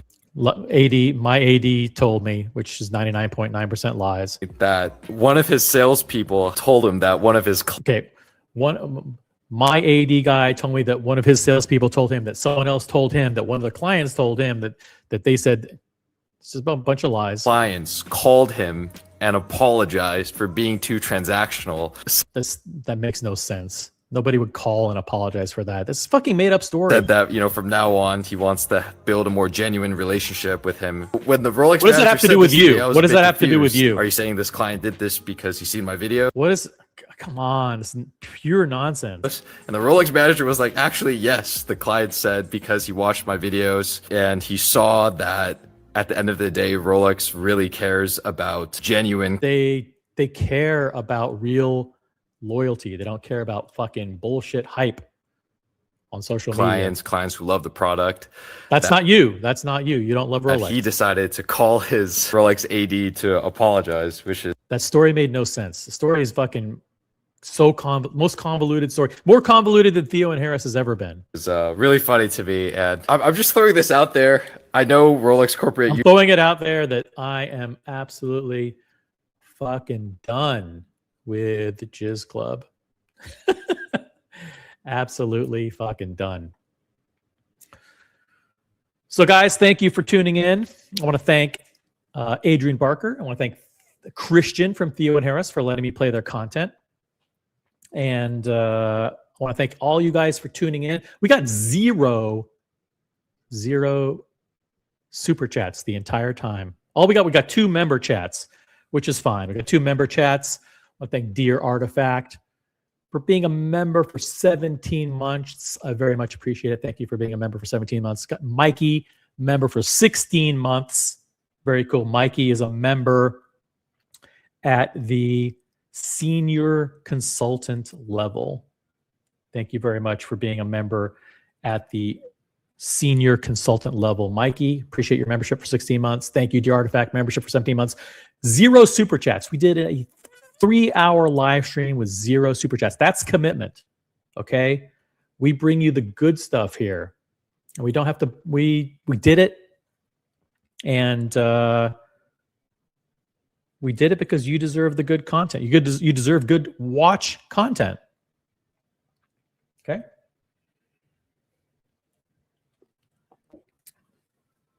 I'm on my second McCafe. And now I want to thank you guys for tuning into the inaugural episode of Talking Watches, the new daily live stream show on YouTube. I think we're going to settle in on Talking Watches starring Original OC and co. Last comments about Jizz Club here. Bro is a legend in his own mind. LOL. Thank you very much. Yeah, I mean, the guy doesn't even have like the self-awareness to understand like he's a complete fucking douche. Complete. I think it's likely, says SE, he got it immediately if he offered them to spearhead their next marketing campaign. Guys, look, I'll make you honorary members of Jizz Club, and I'll promote Rolex to all my 17 members or whatever it is. Yeah, silly. It's just fantasy. Fantasy is what it is. Jizzo will be in the next AP Beach ad. That's funny. That's a pretty good one. I really want this guy to get cease and desisted, says Dear Artifact. This is, by the way, the views and opinions of people in the chat do not represent the views and opinions of Original OC or Original Brand LLC. Just want to make that clear. I really want this guy to get cease and desisted. Having him even mention the brand is bad. That's right. If he mentions any brand, him mentioning AP and Rolex is a kiss of death for the brand. That's why, and believe me, I don't want to go too much into it, but the people at AP in New York, the people with whom I've spoken, they do not want this guy to get a watch. They definitely do not want him to get a watch. And I'm not going to say, oh, well, I know AP Corporate. AP Corporate told me this. AP Corporate. No, don't None of that bullshit. Let's just say the people who know of this guy, and it's very few people. He's like a completely unknown quantity. Like a couple of people in Boston know him, but he's completely unknown, and there's zero chance. It would be the kiss of death if AP ever gave him a watch. And it's bad enough that his Rolex AD gave him a watch because they got a lot of backlash, huge amount of backlash for that. You know, they pissed off a lot of people. Aurora Borealis, I love the spelling. Alaria Resta asked him for a fresh napkin at the dim sum joint where he works. Spicy stir fry.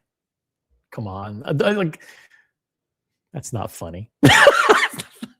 I don't know if you're trying to like this thing like he worked at an Asian restaurant or something. But you know, come on. Let's okay, a little spicy in the chat. I get it. Hey, SE with a 10 euro super chat.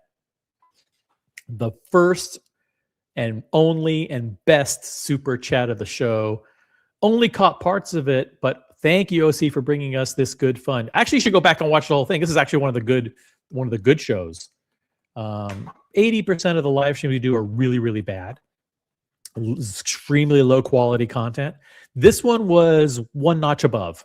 This one was one notch. It was almost mediocre quality. We were on the verge of mediocre quality content. Thank you, SE. Appreciate the support. And Not the Pope, member for 6 months as a senior consultant. That's what I'm talking about. Guys, upgrade your memberships. We're gonna be live for the next 3 minutes.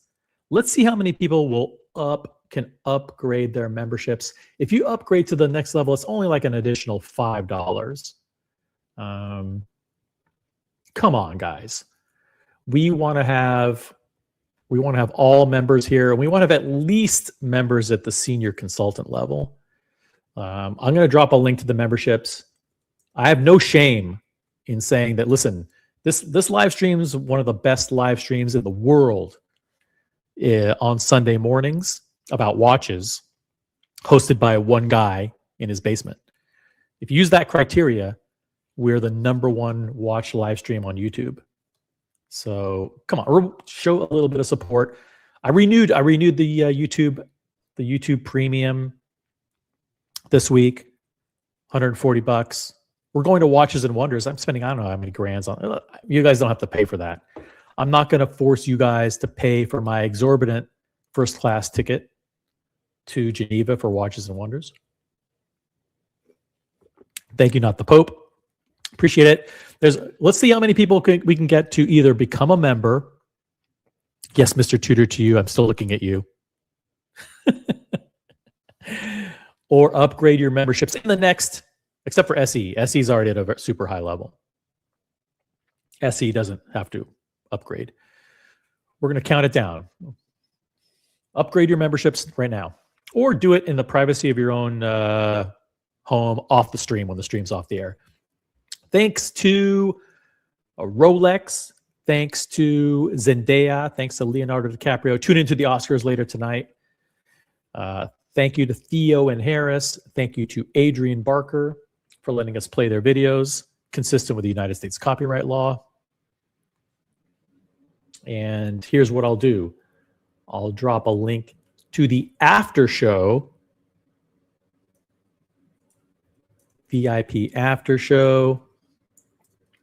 Can jump on, say hi to me in the after show. And let's see, what else do I want to see or do here?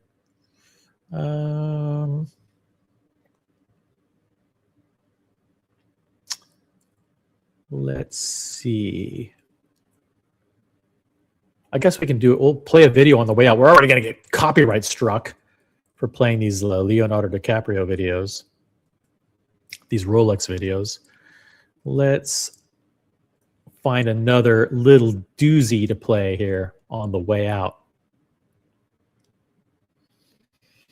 Oh, I can have it in my playlists.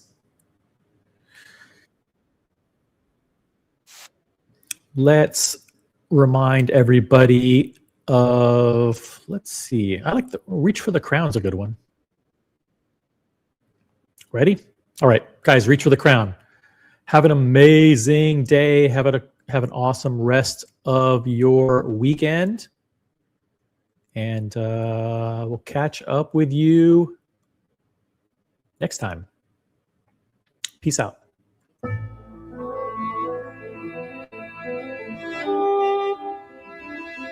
See ya.